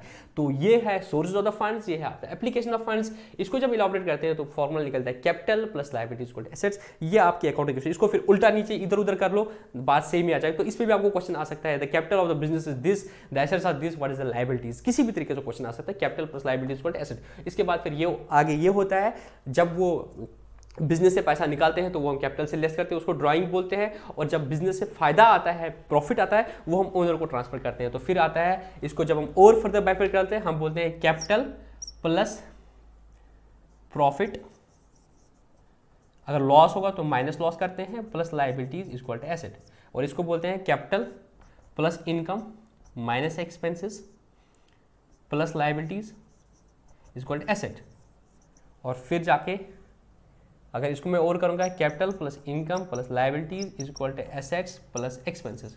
तो ये फिर मॉडर्न अप्रोच से मुझे आ जाता है। एक आती है 5 चीज़ें आती है, एक कैपिटल होती है, एक इनकम होती है और एक लायबिलिटी होती है, और यहाँ से आते हैं एसेट्स और एक्सपेंसेस। ठीक है, बट अकाउंटिंग इक्वेशन यही है, capital plus liabilities equal to asset, ये आपको याद रखना है। और प्रॉफिट जो आता है या लॉस होता है वो हम ओनर में ट्रांसफर करते हैं। प्रॉफिट आएगा तो इसकी कैपिटल बढ़ेगी, लॉस होगा तो इसकी कैपिटल से कम करेंगे। ठीक है, उसके बाद double entry system of accounting, general entries, ये मैंने बोला। ठीक है, डबल एंट्री सिस्टम मैंने आपको अभी बता ही दिया कि हम ड्यूअल एस्पेक्ट कंसेप्ट की वजह से डबल एंट्री अकाउंटिंग करते हैं। ठीक है, उसके बाद सबसे आपको याद रखना है अकाउंट क्या होता है। ठीक है, तो जो भी ट्रांजैक्शंस इन्वॉल्व होते हैं तो हम बोलते हैं उसमें कोई ना कोई अकाउंट इंपैक्ट होता है। ठीक है, जैसे अभी मैंने दिखाया था, आपने उस बंदे ने 10 लाख रुपया बिजनेस में लगा दिया, तो हमने क्या बोला, cash account debit to capital account. तो हमने बोला बिजनेस में क्या हुआ, 2 अकाउंट्स इंपैक्ट हो गए, एक कैश अकाउंट इंपैक्ट हो गया और एक कैपिटल अकाउंट इंपैक्ट हो गया। हम बोलेंगे उसने कैश दिया 10 लाख रुपया, तो हम बोलेंगे बिजनेस में 10 लाख का कैश आया, और किसने दिया है, सोर्स क्या है, इट इज ए कैपिटल। तो हम क्या करते हैं, अकाउंट खोलते हैं। ठीक है, हम खाता बनाते हैं हर किसी का। ठीक है, एक हमने पढ़ा था रिकॉर्डिंग, फिर क्लासिफाइंग इन द लेजर। ठीक है, तो हम खाता बनाते हैं, तो ये एक खाते का फॉर्मेट होता है, ये एक अकाउंट का फॉर्मेट होता है। ठीक है, तो अकाउंट को हम टी फॉर्मेट में रखते हैं, एक तरफ होता है लेफ्ट हैंड साइड और होता है एक राइट हैंड साइड। ठीक है, और ये right hand side, left hand side को हम बोलते हैं डेबिट साइड। क्या बोलते हैं, डेबिट साइड, और ये क्रेडिट साइड। ठीक है, किसी भी अकाउंट का, जैसे ये कैश अकाउंट आ गया और इस तरह से फिर कैपिटल अकाउंट आ गया। ठीक है, ये आपका अकाउंट होता है, ये डेबिट साइड आपका हो गया, ये क्रेडिट साइड हो गया। उसके बाद बेसिक रूल्स क्या है, कुछ अकाउंटिंग के बेसिक रूल्स है। For every debit there will be equal and corresponding credit. जब भी कोई ट्रांजैक्शन हो जाएगी, जितने अमाउंट का डेबिट होगा उतने अमाउंट का क्रेडिट होगा ड्यूअल एस्पेक्ट से। ठीक है, इसके बारे में क्वेश्चन बहुत सारे कर सकते हो आप, नतीजे में सोचते हैं हाँ भाई dual aspect, for every debit there is an equal and corresponding credit. ठीक है, तो न्यूटन का रूल जो है वो third law of motion to every action there is equal opposite reaction, उसी लेवल पे आप यहाँ पे बोल सकते हो कि डेबिट क्रेडिट, जितने अमाउंट का डेबिट होगा इतने अमाउंट का क्रेडिट होगा। तो और ये इक्वल एंड अपोजिट होगा, कैश डेबिट होगा तो कैपिटल क्रेडिट होगी। ठीक है, उसके बाद डेबिट एंड क्रेडिट क्या है, कुछ नहीं है। ये भी बहुत सारे बच्चों को अच्छा पता है, डेबिट और क्रेडिट क्या है, कुछ नहीं है। डेबिट एंड क्रेडिट हम जब बोलते हैं किसी अकाउंट को डेबिट करना है या किसी अकाउंट को क्रेडिट करना है, हम बोलते हैं कि जब हम बोलते हैं किसी अकाउंट को डेबिट करो तो हम बोलते हैं उसके लेफ्ट हैंड साइड, उस खाते के लेफ्ट हैंड साइड में अकाउंटिंग एंट्री करो, और जब बोलते हैं उस कैपिटल को, उस अकाउंट को क्रेडिट करो, हम बोलते हैं उसके क्रेडिट साइड में एंट्री करो। तो अगर एक कैश अकाउंट है, कैपिटल है, कैश को जब हम बोलते हैं डेबिट करो, डेबिट का मतलब क्या होता है, उसके लेफ्ट हैंड साइड में अकाउंटिंग एंट्री करो, डेबिट साइड में अकाउंटिंग करो, तो ये कैश इधर डालना है 10 लाख। और जब हम बोलते हैं कैपिटल को क्रेडिट करो तो कैपिटल के क्रेडिट साइड में एंट्री डाल दो, बस इतना ही है। और कोई ऐसा नहीं है डेबिट एंड क्रेडिट का कोई और वो फंडा नहीं है, इस तरफ डालो बस। अभी कुछ नहीं करो, उनको इस तरफ अपने अपनी जगह पे डाल दो, बाद में देखते हैं कैसे हिसाब करना है, ठीक है। ये हमने कर दिया, ये हमने जर्नल एंट्री कर दी, ठीक है। डेबिट एंड क्रेडिट मैंने आपको बोला, ट्रांजैक्शन बोल दिया। और उसके बाद जब अकाउंटिंग करोगे, मतलब जब तुम जर्नल एंट्री करो, सबसे पहला बात रिकॉर्डिंग जब तुम करोगे किसी भी ट्रांजैक्शन को, तो रिकॉर्डिंग जब आप करोगे तो उसमें कुछ रूल्स लगेंगे कि ये डेबिट क्रेडिट करना है, कि मतलब किस अकाउंट के डेबिट साइड में डालना है, कौन सा क्रेडिट साइड में डालना है, ये जो रूल है। तो ये आप दो तरीके से कर सकते हो, एक ट्रेडिशनल अप्रोच है और एक मॉडर्न अप्रोच है। एक ट्रेडिशनल अप्रोच है और दूसरा मॉडर्न अप्रोच है। ट्रेडिशनल अप्रोच में हम बोलते हैं कि ये जितने भी मैंने अभी बोला ना अकाउंट्स, कैश है, कैपिटल है, क्रेडिटर है, डेटर है, एसेट है, बैंक लोन है, कैपिटल है, स्टॉक है, कोई भी चीज जो है, इन सब का हम अकाउंट बोलते हैं। तो इन अकाउंट्स को हम बोलते हैं, जितने भी ये सारे अकाउंट्स हैं ट्रेडिशनल अप्रोच में हम बोलते हैं, ये तीन तरह के हो सकते हैं, या तो ये पर्सनल हो सकते हैं, या तो ये रियल हो सकते हैं, या तो ये नॉमिनल हो सकते हैं। क्या हो सकते हैं? पर्सनल, रियल और नॉमिनल, ठीक है। तो सबसे पहला चीज जो तुम्हें करना पड़ेगा वो आपको आइडेंटिफाई करना है कि ये पर्सनल है या रियल है या नॉमिनल है। तो इन चीजों को पहले मैं छोड़ता हूं, मैं नीचे आता हूं। एक चीज यहां पे मैं कवर करना चाहता हूं कि जर्नल के बारे में आपको यहाँ पे बोलूँगा, फिर मैं आपको ये रूल्स पे वापस आ जाऊँगा। तो जब भी तुम जर्नल एंट्री करोगे तो सबसे पहले तुम्हें 4 स्टेप्स याद रखने। इन 4 स्टेप्स को याद रखो तो तुम समझ लो तुम्हारी अकाउंटिंग आ गई, क्योंकि जब तुम्हें जर्नल पे महारत आ गई फिर बाकी चीज़ें बहुत आसान है, ठीक है। तो पहला स्टेप आपने देखो, सबसे पहला स्टेप, स्टेप नंबर 1 मैं यहाँ पे लिखता हूँ, फिर मैं रब करता हूँ। जब भी तुम्हें अकाउंटिंग करनी है, स्टेप नंबर 1 आइडेंटिफाई। क्या आइडेंटिफाई करोगे? Accounts which are affected. सबसे पहले क्या करोगे? अकाउंट्स देखो कौन से इफेक्ट हो गए इस ट्रांजैक्शन में। जब मालिक ने कैश लाया बिजनेस में 10 लाख का, बीइंग एन अकाउंटेंट, सबसे पहली चीज to record an accounting entry, you have to identify the accounts which have been impacted, which have been affected by this transaction. They are cash and they are capital. तो सबसे पहले तुम्हें ये चीज करना है, इसमें कौन कौन से अकाउंट्स आइडेंटिफाई ये इंपैक्ट हो गए, तो वो कैश और कैपिटल है। फिर क्या करना है आपको? Second step, nature of accounts. In accounts का नेचर क्या है? इन अकाउंट्स का नेचर क्या है? आपको अकाउंटिंग एंट्री करनी है ना। अकाउंटिंग के लिए आपको याद रखना है जो अप्रोच है अकाउंटिंग के लिए वो 2 है, एक ट्रेडिशनल है, एक मॉडर्न है, ठीक है। तो अब आपको दिमाग में सबसे पहले रखना है आप ट्रेडिशनल अप्रोच से कर रहे हो कि मॉडर्न अप्रोच से कर रहे हो, ठीक है। अगर आप ट्रेडिशनल अप्रोच से कर रहे हो तो ट्रेडिशनल अप्रोच बोल रहा है कि ये जो अकाउंट्स है ये 3 तरह के हो सकते हैं, या तो ये पर्सनल हो सकते हैं, या तो रियल हो सकते हैं, या नॉमिनल हो सकते हैं। तो अगर आप ट्रेडिशनल अप्रोच से अकाउंटिंग कर रहे हो तो सबसे पहले क्या करोगे? आइडेंटिफाई कौन से अकाउंट इंपैक्ट हो गए। सेकेंड थिंग, इन अकाउंट्स का नेचर क्या है? ये पर्सनल है, मतलब ये कैश पर्सनल है कि रियल है कि नॉमिनल है। दूसरी चीज, ये कैपिटल पर्सनल है कि रियल है कि नॉमिनल है। इनको आइडेंटिफाई करो। तो यहां पर जब तुमने कर दिया तो तुमने बोला कि सर ये जो कैश है, सर ये जो कैश है ये रियल है। वो मैं अभी बताता हूं कैसे है। और इस तरह से जो कैपिटल है ये किसी बंदे का पैसा है तो पर्सनल है। हाँ, 2 चीजें आपने कर दी और दोनों आपने बहुत सही तरीके से कर दी। इसके बाद थर्ड स्टेप आएगा, नेचर ऑफ अकाउंट्स के बाद ascertain the rule, ascertain the rule तो ऑफ दिस अकाउंट्स। तो इन अकाउंट्स का जो रूल है वो एडमिट करो। अभी रियल है तो रियल का रूल क्या है, और ये पर्सनल है, पर्सनल का रूल क्या है। तो रियल का रूल क्या है? सर ट्रेडिशनल अप्रोच में रियल का रूल है debit what comes in, credit what goes out. इसी तरीके से पर्सनल का रूल है debit the receiver, credit the giver. Sir हमने रूल्स भी आइडेंटिफाई कर दिए। फोर्थ स्टेप क्या है? Apply the rule.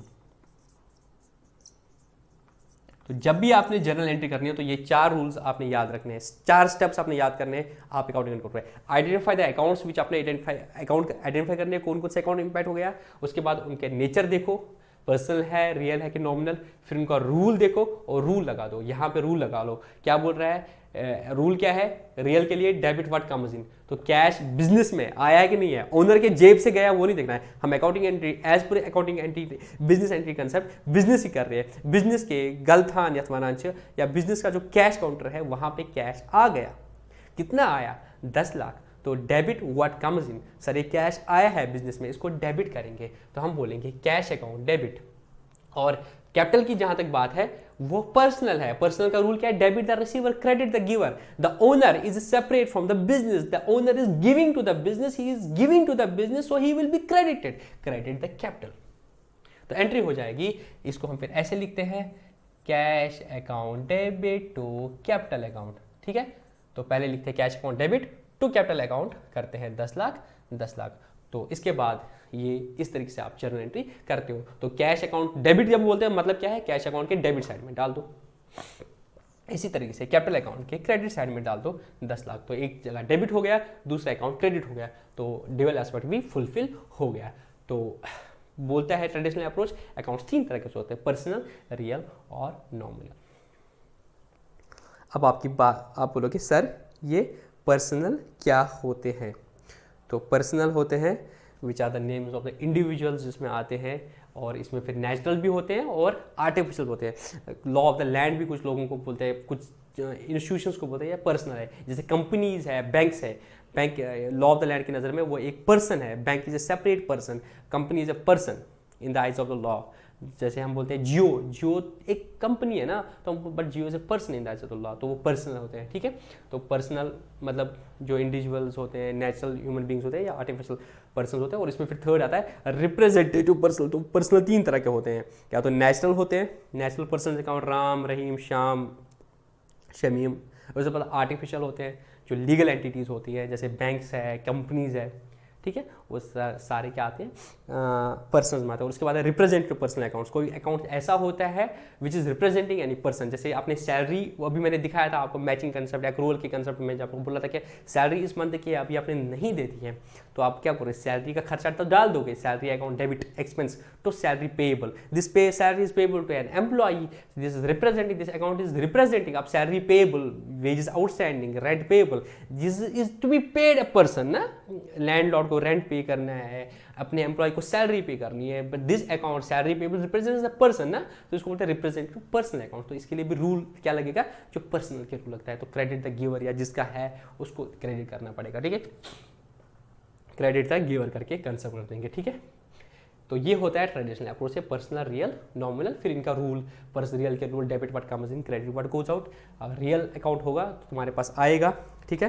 अब पर्सनल हो गया, इसके बाद रियल है, जो एसेट्स ऑफ द बिजनेस है उनको रियल बोलते हैं, वो टेंजिबल हो सकते हैं विच कैन बी टच्ड, वो intangible which can not be touched, ठीक है। इसके बाद नॉमिनल, जो इनकम और एक्सपेंस नेचर के अकाउंट्स होते हैं उनको हम नॉमिनल बोलते हैं, ठीक है, जो पीएनएल में जाते हैं, जैसे सेल है, परचेज है, बैड डेट्स है, कैरेज इनवर्ड्स है, कैरेज आउटवर्ड्स है, एम्प्लॉयज़ की सैलरी है, रेंट है, एडमिनिस्ट्रेटिव एक्सपेंसेस है, इलेक्ट्रिसिटी है, ये सारे आपके नॉमिनल है। नॉमिनल का रूल क्या है, debit all expense and losses, credit all incomes and gains. तो एक्सपेंस एंड लॉसेस को आप डेबिट करोगे, इनकम्स और गेन्स को आप क्रेडिट करोगे। इस तरह से आप इनके रूल्स लगाने हैं, आपको पहले आइडेंटिफाई करना है क्या नेचर ऑफ अकाउंट है, फिर इनका रूल लगाना है, फिर आपको अकाउंटिंग एंट्री करनी है, तो आप जर्नल एंट्री कर दोगे, उसके बाद फिर लेजर पोस्टिंग करनी है। और इसी चीज़ को अगर आप मॉडर्न अप्रोच से करना चाहोगे तो मॉडर्न अप्रोच में क्या होता है, जो अभी मैंने बोला था अकाउंटिंग इक्वेशन कंसेप्ट, उसी बेस पे मॉडर्न अकाउंट, तो वो बोलते हैं जो अकाउंट्स है वो 5 तरह के होते हैं। क्या होते हैं? 5 तरह। मैंने अभी मॉडर्न अप्रोच वो अकाउंटिंग इक्वेशन वाला तो बाय इलॉबरेट कर दिया था, वो देख लो आप जल्दी जल्दी। तो मैंने बोला था 5 तरह के होते हैं, ठीक है। तो वो आएगा मेरा कैपिटल, मेरी लायबिलिटीज और मेरी इनकम, और यहाँ से आएगा मेरा एक्सपेंस और मेरा एसेट। तो वो बोलता है, मॉडर्न अप्रोच बोलता है अकाउंटिंग इक्वेशन को फर्दर बाइफिकेट करते हैं, तो अकाउंट जितने भी होंगे या वो तो कैपिटल हो सकती है, या तो लायबिलिटी हो सकती है, या तो एसेट हो सकती है, या तो इनकम हो सकती है, या तो एक्सपेंस हो सकते हैं। तो फिर वो रूल बताए, अगर कैपिटल है, लायबिलिटी है, इनकम है, तो अगर वो बढ़ रहा है तो उसको क्रेडिट करो, अगर वो कम हो रहा है तो उसको डेबिट करो। और एसेट और एक्सपेंस की बात कर रहा है तो बोल रहा है अगर वो बढ़ रहा है तो उसको डेबिट करो, अगर वो कम हो रहा है तो उसको क्रेडिट करो। तो आप इनको इस शॉर्ट वे में याद रखो, कैपिटल, लायबिलिटीज, इनकम, अगर बढ़ रहा है तो क्रेडिट करो, अगर कम हो रहा है तो डेबिट हो रहा है, उसका उल्टा एसेट्स और एक्सपेंस के लिए। तो मैंने आपको फॉर्मूला में भी दिखाया था, this is equal to this plus this. तो ये बढ़ेंगे ये कम हो जाएंगे, ठीक है, ऐसे हो जाएगा। सॉरी, ये बढ़ेंगे और ये भी बढ़ेंगे। जैसे कैश आया था, कैश क्या है, आप इसको मॉडर्न से करोगे तो कैश आपका क्या है, कैश आपका एसेट है। एसेट बढ़ रहा है ना, कैश बढ़ रहा है बिजनेस में, तो इसको क्या करोगे, बढ़ रहा है तो उसको डेबिट करोगे। और कैपिटल क्या है सर, कैपिटल भी बढ़ रही है बंदे की, तो कैपिटल अगर बढ़ेगी मॉडर्न में तो कैपिटल को क्या करोगे, क्रेडिट करोगे। कैपिटल बढ़ रही है, कैश बढ़ रहा है, तो कैश अगर बढ़ रहा है तो क्या करोगे, एसेट बढ़ रहा है तो क्या करोगे, डेबिट करोगे। और कैपिटल बढ़ रहा है तो क्या करोगे, क्रेडिट करोगे। तो एक को डेबिट किया, एक को क्रेडिट करते हैं। इस तरीके से आप इसको ऐसे भी कर सकते हो मॉडर्न अप्रोच से, तो आंसर सेम आएगा। तो अगर मॉडर्न अप्रोच से करोगे, identify the economic sir cash है कैपिटल है, फिर identify the nature, cash is an asset and capital is capital. फिर रूल क्या है, कैपिटल अगर बढ़ेगी तो उसको क्रेडिट करना है, तो इसको क्रेडिट करना है, और एसेट अगर बढ़ेगा उसको डेबिट करना है, तो कैश को डेबिट करेंगे, इसको करेंगे। तो ऐसे करोगे आंसर सेम आता है। 99% केस में traditional approach works fine, but कुछ जगहों में प्रॉब्लम आती है। जैसे यही मैंने रिप्रेजेंटेटिव पर्सनल अकाउंट्स बोले, यहाँ पे दिक्कत आती है। जब उसको सैलरी मुझे पे करनी है तो हम बोलते हैं salary account debit to salary payable account, ठीक है। तो यहाँ पे मैं बोलूंगा क्रेडिट द गिवर, वो तो गिवर है ही नहीं ना, he is the giver of the services. कुछ एंगल में बोल सकते हैं, थोड़ा कंफ्यूजन होता है। Basically salary is an expenses तो वो आ जाता है, बट उसको दे तो नहीं रहा हूं मैं कुछ अभी, तो वो तो अभी कुछ नहीं दे रहा, हाँ सर्विस दे रहा है बट डायरेक्टली ये चीज तो नहीं दे रहा है, थोड़ा सा कंफ्यूजन होता है। बट जब इसको आप मॉडर्न अप्रोच से करोगे, आप this expense and this the liability, you have to credit it, salary payment is the liability and credit it, so simple as that. इस तरीके से आप क्या करते हो, जर्नल एंट्री कर पाते हो, ठीक है। तो चाहे मॉडर्न करो या ट्रेडिशनल करो, the answer will be the same, ठीक है। तो फिर मैंने बोला था जर्नल क्या है, एक डे बुक है जहाँ पे डायरी है, जहाँ पे तुम रखते हो। जर्नल के 8 कॉलम होते हैं, 5 कॉलम होते हैं, वो मैंने रखा था। डेट होता है, पर्टिकुलर होता है, लेजर फोलियो होता है, डेबिट और क्रेडिट। फिर जर्नलाइजिंग करने हैं, how to do the journal entry, वो भी मैंने आपको बोला था। और फिर कुछ क्वेश्चंस दिए थे, वो भी मैंने आपको बोले थे, ठीक है। थोड़ा सा ब्रेक लेते हैं 1-2 मिनट का, और उसके बाद फिर और स्टार्ट कर लेते हैं, ठीक है। 5 चैप्टर हमने कंप्लीट कर दिए हैं आउट ऑफ 22 चैप्टर्स। 1 घंटे में अराउंड हमने 5 चैप्टर्स कंप्लीट करते हैं। थोड़ा सा ब्रेक लेते हैं, फिर और स्टार्ट कर लेते हैं।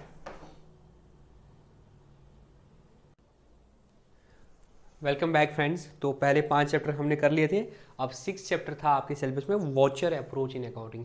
तो अकाउंटिंग में हम वॉचर अप्रोच फॉलो करते हैं, मतलब जो भी हम ट्रांजेक्शन करेंगे उनका हम डॉक्यूमेंट्री एविडेंसेस रखेंगे, जिनको हम वॉचर्स बोलते हैं। क्योंकि कल को अगर ऑडिट हो जाएगा, वो बोलेंगे कि दिखा दो इसका डॉक्यूमेंट। अगर आपने कोई खर्चा कर दिया, वो बोलेंगे एक प्रूफ दिखा दो कि हाँ ये खर्चा वाकई हुआ था, तो आप उसको वो वॉचर्स दिखा दोगे। जैसे पेट्रोल का खर्चा हो गया या आपने स्टाफ पे कुछ खर्चा कर दिया, तो उसके वॉचर जो मांगेगा आप उनको दिखा दोगे। उनको हम बोलते हैं डॉक्यूमेंट्री एविडेंसेस, और उनको बोलते हैं वॉचर्स। तो फिर हमने पढ़ा था कि ये वॉचर्स 2 तरह के हो सकते हैं, ये सपोर्टिंग वॉचर हो सकते हैं या अकाउंटिंग वॉचर हो सकते हैं। और फिर सपोर्टिंग वॉचर के बारे में हमने पढ़ा था, ये इंटरनल हो सकते हैं या एक्सटर्नल हो सकते हैं। अगर आप खुद से जनरेटेड सपोर्टिंग वॉचर्स है, ठीक है, उनको बोलते हैं इंटरनल वॉचर। जैसे आपने कैश मेमो बना दिया, ठीक है, आपने इनवॉइस रेज कर दिया, किसी जिसको आपने उधार में माल भेजा है, आपने उसको इनवॉइस बना दिया, दिस इंटरनल। और आपने किसी से परचेज कर दिया, उसने आपको इनवॉइस दे दिया, तो वो आपका क्या आ जाएगा, एक्सटर्नल वॉचर। उसके बाद अकाउंटिंग वॉचर, आप खुद जब अकाउंटिंग करते हो उसके लिए जो वॉचर्स बनता है, अगर आपने कैश में पेमेंट कर दिया तो उसको डेबिट वॉचर बोलते हो, कैश रिसीव कर दिया तो आप उस बंदे को क्रेडिट वॉचर दोगे,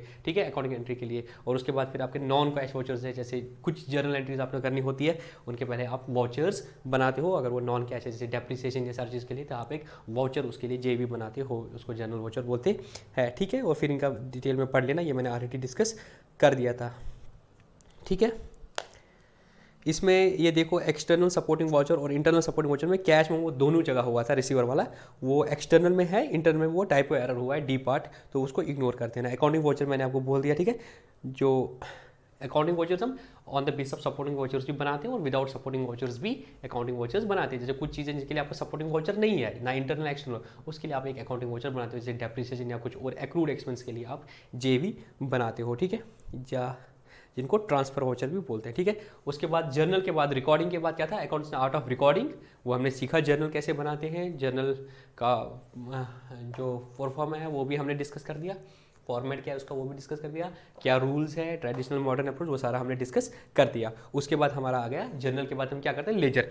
जो मैंने अभी दिखाया था, 2 अकाउंट्स मैंने बनाए थे, कैश अकाउंट और कैपिटल अकाउंट। तो जर्नल से हम फिर क्या करते हैं, पोस्टिंग करते हैं इन देयर लेजर अकाउंट्स। तो जब हमने बोला था cash account debit capital account, तो हमारा कहने का मतलब था कि कैश को डेबिट करो, कैश अकाउंट के डेबिट साइड में पोस्ट करो और कैपिटल अकाउंट के क्रेडिट साइड में पोस्ट करो, उसके बाद हम पोस्टिंग करते हो। तो जितने भी ये मतलब वो ट्रांजेक्शन्स होते हैं जो अकाउंट्स इफेक्ट होते हैं, उन सब का एक अलग अलग लेजर बनाते हो। तो एक बुक होती है जिसमें हम जर्नल करते हैं, दूसरी बुक होती है जिसमें हम इनके खाते बनाते हैं, उसको लेजर बुक बोलते हैं। तो वहाँ पे कैश का अकाउंट बनेंगे पेज नंबर 1 पे, पेज नंबर 3 पे हो सकता है डेटर के अकाउंट, क्रेडिटर के अकाउंट, इस तरह हर किसी का अपना अपना खाता बनेगा, ठीक है।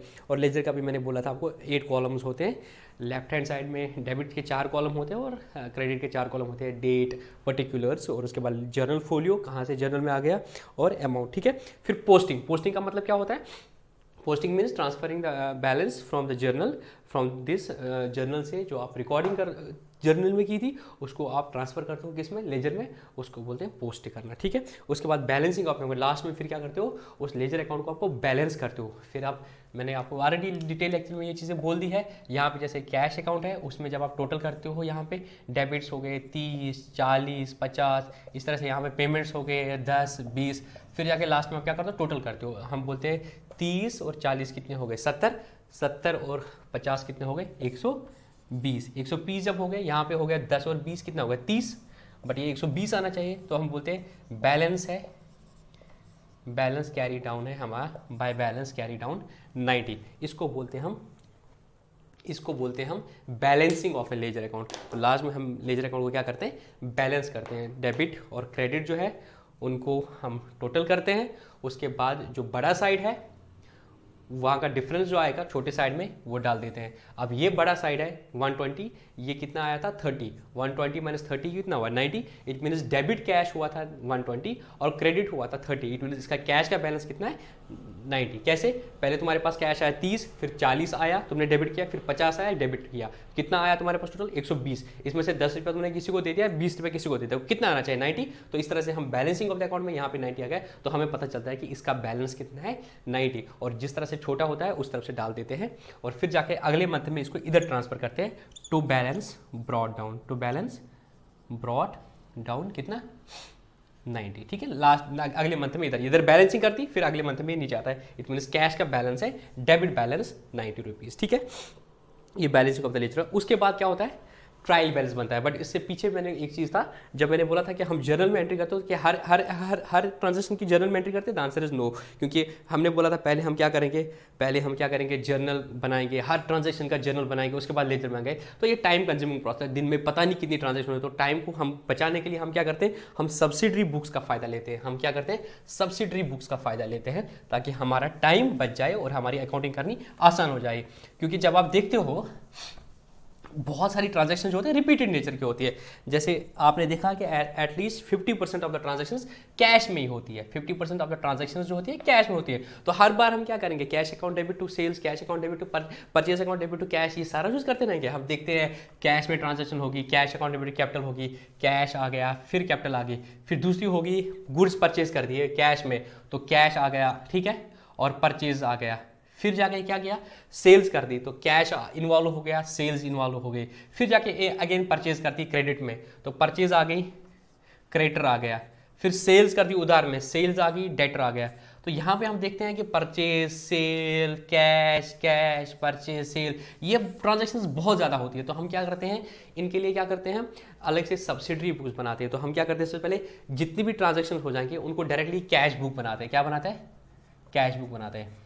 तो कैश ट्रांजैक्शंस जो होंगी तो कोई जर्नल नहीं बनाना है, कोई जर्नल एंट्री नहीं करनी है। कैश ट्रांजैक्शन जितनी हो जाएगी, हमने क्या करना था, पहले जर्नल एंट्री करनी थी, उसके बाद फिर कैश अकाउंट बनाना था। हम बोलते हैं जब 50% ऑफ ट्रांजैक्शंस कैश में ही होती है तो हम अलग अलग क्यों करें, तो हमने ये डिसाइड कर दिया हम सीधे डायरेक्टली कैश अकाउंट बनाएंगे, जिसको हम कैश बुक बोलते हैं। हम डायरेक्टली कैश अकाउंट बनाए तो 50% ट्रांजैक्शन जो जर्नल से फिर पोस्टिंग करनी थी वो टाइम हजार बचा गया। तो कैश अकाउंट में क्या होगा, कैश वाला इंपैक्ट तो आ ही जाएगा। जब फिर कैश सेल होगी तो cash account debit to sales करेंगे, तो हम कोई जर्नल एंट्री नहीं करेंगे, सीधे कैश बुक एंट्री करेंगे, cash account debit to sales account. और यहां से फिर जब सेल्स अकाउंट होगा, सेल्स अकाउंट जो होगा वहां पे पोस्टिंग करेंगे। दूसरी एक ट्रांजैक्शन का इंपैक्ट तो यहां पे ही करेंगे पोस्टिंग, एक तो पोस्टिंग ऑटोमेटिक होगी, रिकॉर्डिंग भी डायरेक्टली यहां पे ही करेंगे, कोई जर्नल एंट्री नहीं करेंगे, रिकॉर्डिंग डायरेक्टली यहां पे करेंगे। और दूसरा इंपैक्ट कैश बुक में तो आ ही गया, दूसरा इंपैक्ट कहां पे जाना है, ट्रांजैक्शन का सेल्स अकाउंट में, तो सेल्स अकाउंट में यहां पे क्रेडिट करेंगे बाय कैश। तो इससे हमारा टाइम बच गया। हमने पहले डबल एंट्री करनी थी, कैश अकाउंट डेबिट सेल्स, फिर कैश अकाउंट में लेना था, फिर सेल्स अकाउंट में था। तो हमने बोला कैश में जो ट्रांजेक्शन होगा डायरेक्टली कैश अकाउंट में बनाती है। इसी तरह हमने बोला कि परचेजेस बहुत सारी होती है, तो हमने बोला कि चलो कैश परचेज होगी या कैश सेल्स होगी, वो तो यहाँ पे कैश बुक में कवर हो ही जाएगी, और यहाँ से फिर दूसरा आस्पेक्ट ट्रांजेक्शन करते हैं। तो क्रेडिट परचेज और क्रेडिट सेल्स के लिए हम अलग से बनाएंगे परचेज बुक और सेल्स बुक। इसी तरह से purchase return book, sales return book, ठीक है। इस तरह से बिल्स पेएबल बुक, बिल्स, तो ये जो बुक्स होती है इनको हम क्या बोलते हैं, सब्सिडरी बुक्स। तो हम सारे डायरेक्टली जर्नल एंट्री नहीं करते हर किसी के, हम जो रिपीटेड नेचर ट्रांजेक्शंस होते हैं वो हमने ये 7-8 बोल दिए। Cash book for all receipt of cash and payment of cash, और फिर credit purchase, credit sales, bills receivable, bills payable, इन सब के लिए हम अलग अलग बुक्स बनाते हैं। तो उनके लिए जर्नल एंट्री नहीं करते, और जो कहीं पे भी नहीं आएगा इनमें उनके लिए हम जर्नल प्रॉपर रखते हैं, और उसको फिर दोनों अकाउंट एंट्रीज रेस्पेक्टिव बुक्स में ले लेते हैं, ठीक है। इसके बाद फिर कैश बुक के बारे में हमने पढ़ा, क्योंकि 50% लगा लो ट्रांजैक्शंस कैश में होती है, ज़्यादा भी हो सकती है, तो हम डायरेक्टली कैश बुक बनाते हैं, ठीक है। और इसके लिए कोई जर्नल नहीं करते, सीधे कैश बुक में करते। तो एक अकाउंट इफेक्ट यहाँ ही होता है कैश बुक, दूसरा अकाउंट जो आएगा सेल अकाउंट, तो फिर वहाँ से कैश अकाउंट से पोस्टिंग करेंगे, ठीक है। फिर मैंने बोला था कैश बुक के डिफरेंट कॉलम होते हैं, single column, double column, triple column. Single column मतलब एक ही कॉलम होता है कैश बुक में जो कैश अकाउंट होता है, ठीक है, ऐसे ही कैश अकाउंट।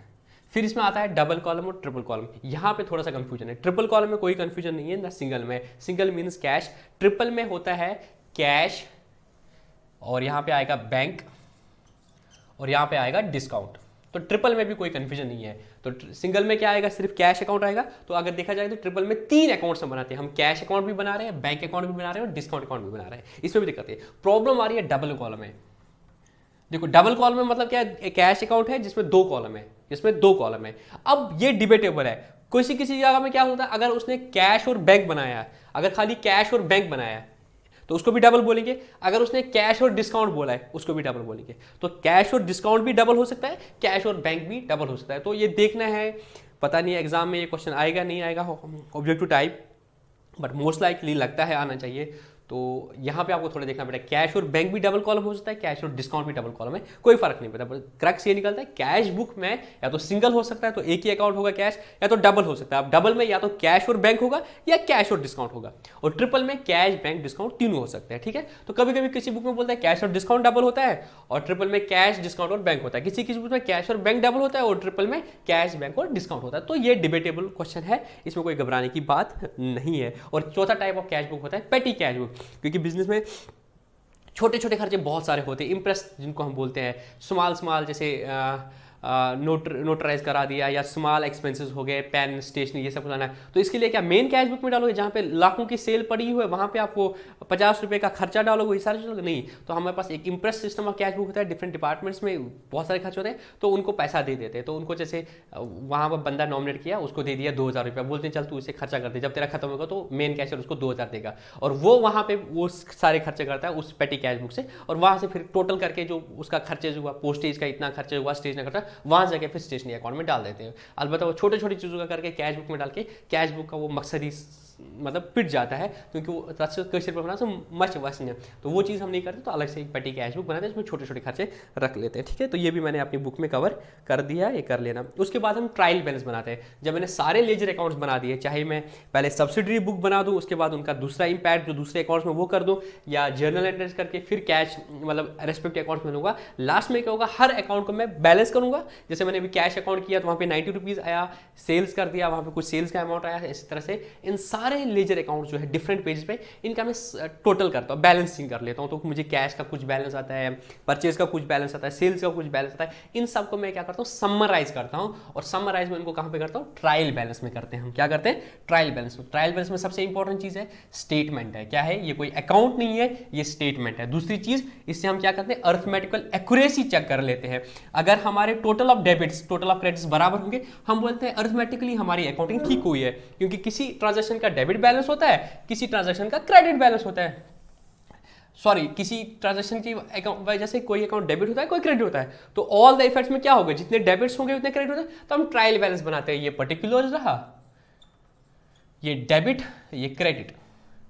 तो हम बोलते हैं जैसे सेल्स है, सेल्स का क्या होगा, टोटल में क्रेडिट कुछ अमाउंट होगा। इसी तरीके से जो परचेज होगा, परचेज का डेबिट बैलेंस होगा। इसी तरह से कैपिटल होगा, कैपिटल का क्रेडिट बैलेंस होगा।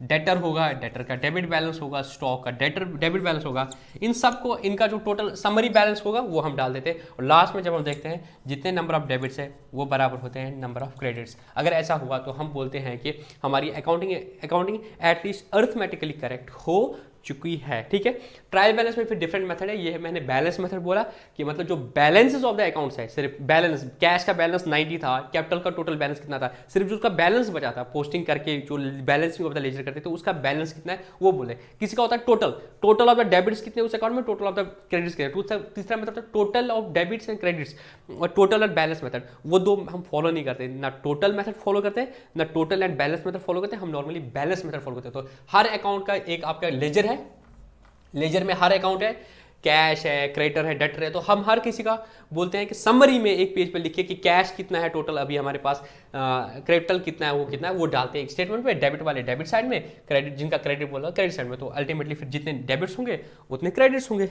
ठीक है, ये ट्रायल बैलेंस होता है। ठीक है, तो ट्रायल बैलेंस के कुछ यूज है to check the arithmetical accuracy.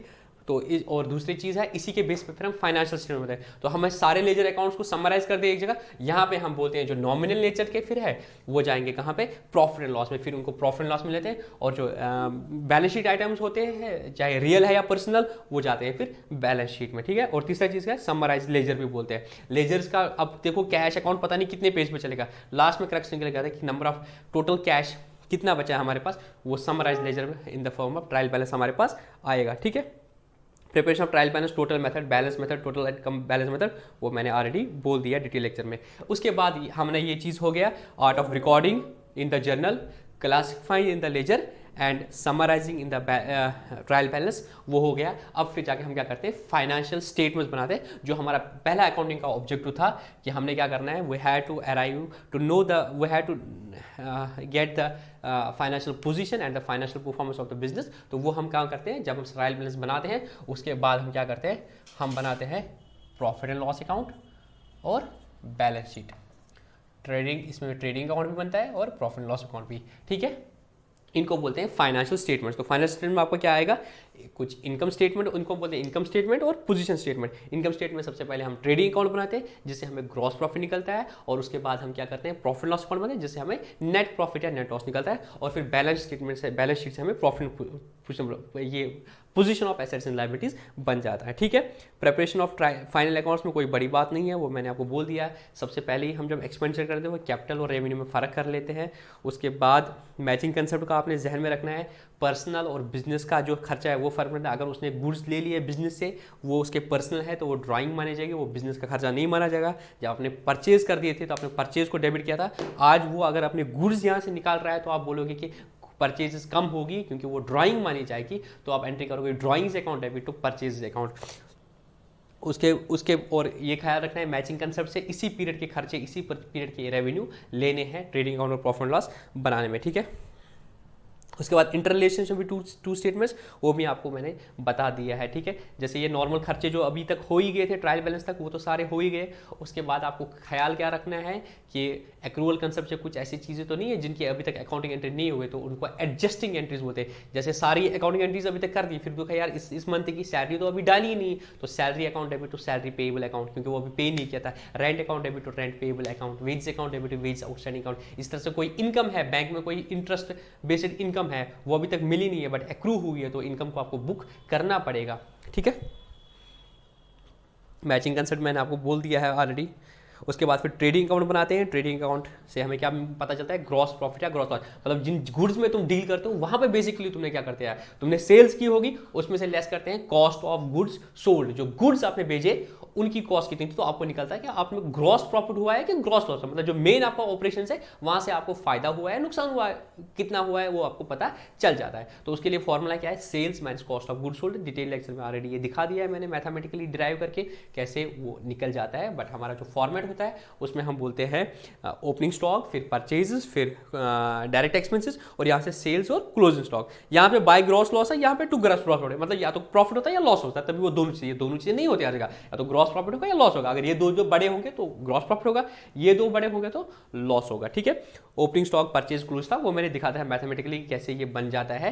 Crux वही निकलता है सेल्स, उसमें से ओपनिंग स्टॉक प्लस परचेज मैंने क्लोज स्टॉक लेस करते हैं, जिसको कॉस्ट ऑफ गुड्स सोल्ड बोलते हैं। इस पे भी आपको क्वेश्चन आ सकता है, कॉस्ट ऑफ गुड्स सोल्ड पे। और यहाँ पे आपको डाउट आता है डायरेक्ट एक्सपेंस और इनडायरेक्ट एक्सपेंसेस। तो डायरेक्ट एक्सपेंसेस ट्रेडिंग अकाउंट का पार्ट है, indirect expenses profit and loss का पार्ट है। तो अब डायरेक्ट एक्सपेंस क्या आता है, वो सारे expenses which are directly related to these goods. अगर आप ट्रेडर हो तो इन गुड्स की कॉस्ट में जो डायरेक्टली इन्वॉल्व होते हैं, जैसे आपने अब परचेज, आप ट्रेडिंग करते हो तो आपने गुड्स परचेज कर दिए, जिस व्यापारी से आपने परचेज कर दिया उसको जो आपने पैसा दिया वो, वहां से अपने दुकान तक लाने में जो आपका किराया लगा वो, और यहाँ पे मजदूरों को जो आपने पैसा देना पड़ा वो, तो वेज हम बोलते हैं डायरेक्ट एक्सपेंस। इस तरह से एम्प्लॉयज की जो सैलरी आपकी दुकान में है वो आप बोलते हैं this is an indirect expense. इसी तरह से बच्चों को कंफ्यूजन हुआ था पावर और इलेक्ट्रिसिटी, तो बोलते हैं यार ये फिजिक्स का कंसेप्ट तो पावर इलेक्ट्रिसिटी है कि हाँ पावर इलेक्ट्रिसिटी है कि हम उसको डिनाई नहीं करते हैं, बट हमारा क्या ये मतलब है कि अगर आपकी फैक्ट्री है, आप गुड्स को बना रहे हो, तो फैक्ट्री में जो इलेक्ट्रिसिटी लग जाएगी that is the cost of the goods sold. वो तो कॉस्ट ऑफ द गुड्स है ना,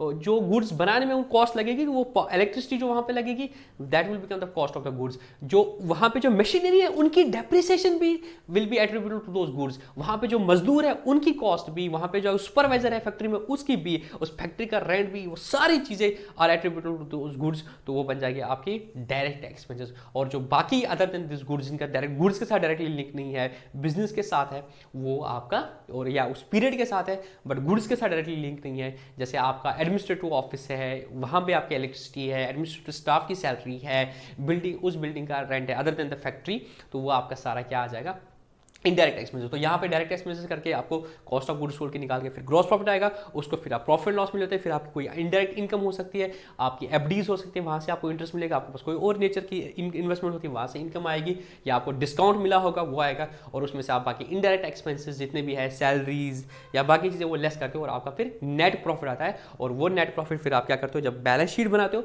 वहां पे आप वो फिर क्या करते हो, कैपिटल जो ओनर है उसमें ऐड करते हो। ठीक है, तो परचेजेस मैंने आपको बोल दिया, डायरेक्ट एक्सपेंस मैंने आपको बोल दिया, सेल्स मैंने आपको बता दिया, प्रॉफिट लॉस भी मैंने आपको बता दिया। ठीक है, उसके बाद फिर हम क्या करते हैं, बैलेंस शीट बनाते हैं। तो वंस हमने प्रॉफिट लॉस बना दिया, हमें पता चला हमें प्रॉफिट हुआ लॉस हुआ, उसके बाद फिर हम बैलेंस शीट बनाते हैं जो हमें फाइनेंशियल पोजीशन बताता है बिजनेस की, कि हमारे पास कितने एसेट्स है एज ऑन डेट और हमारे पास लायबिलिटीज कितनी है। तो यहाँ पे आपको याद रखना है प्रॉफिट एंड लॉस अकाउंट जो है एक पीरियड का बनता है। ठीक है, प्रॉफिट लॉस एक पीरियड का बनता है और बैलेंस शीट एक पर्टिकुलर डेट पे बनती है, 31 March, balance sheet as on 31 March, profit loss for the period, क्योंकि उस पूरे पीरियड में हमारा प्रॉफिट हुआ कि ये लॉस हुआ। ठीक है, और बैलेंस शीट में हम कैसे करते हैं, अभी वो पहले भी मैंने आपको दिखा था, हम बोलते थे एसेट्स बोलते हैं और लाइबिलिटीज बोलते हैं। ठीक है, और वो जो सोर्सेज और मैंने वो पहले दिखाया था एप्लीकेशंस। ठीक है, और एसेट्स में फिर हम बोलते हैं एसेट्स फिक्स्ड हो सकते हैं या करंट एसेट हो सकते हैं। ठीक है, और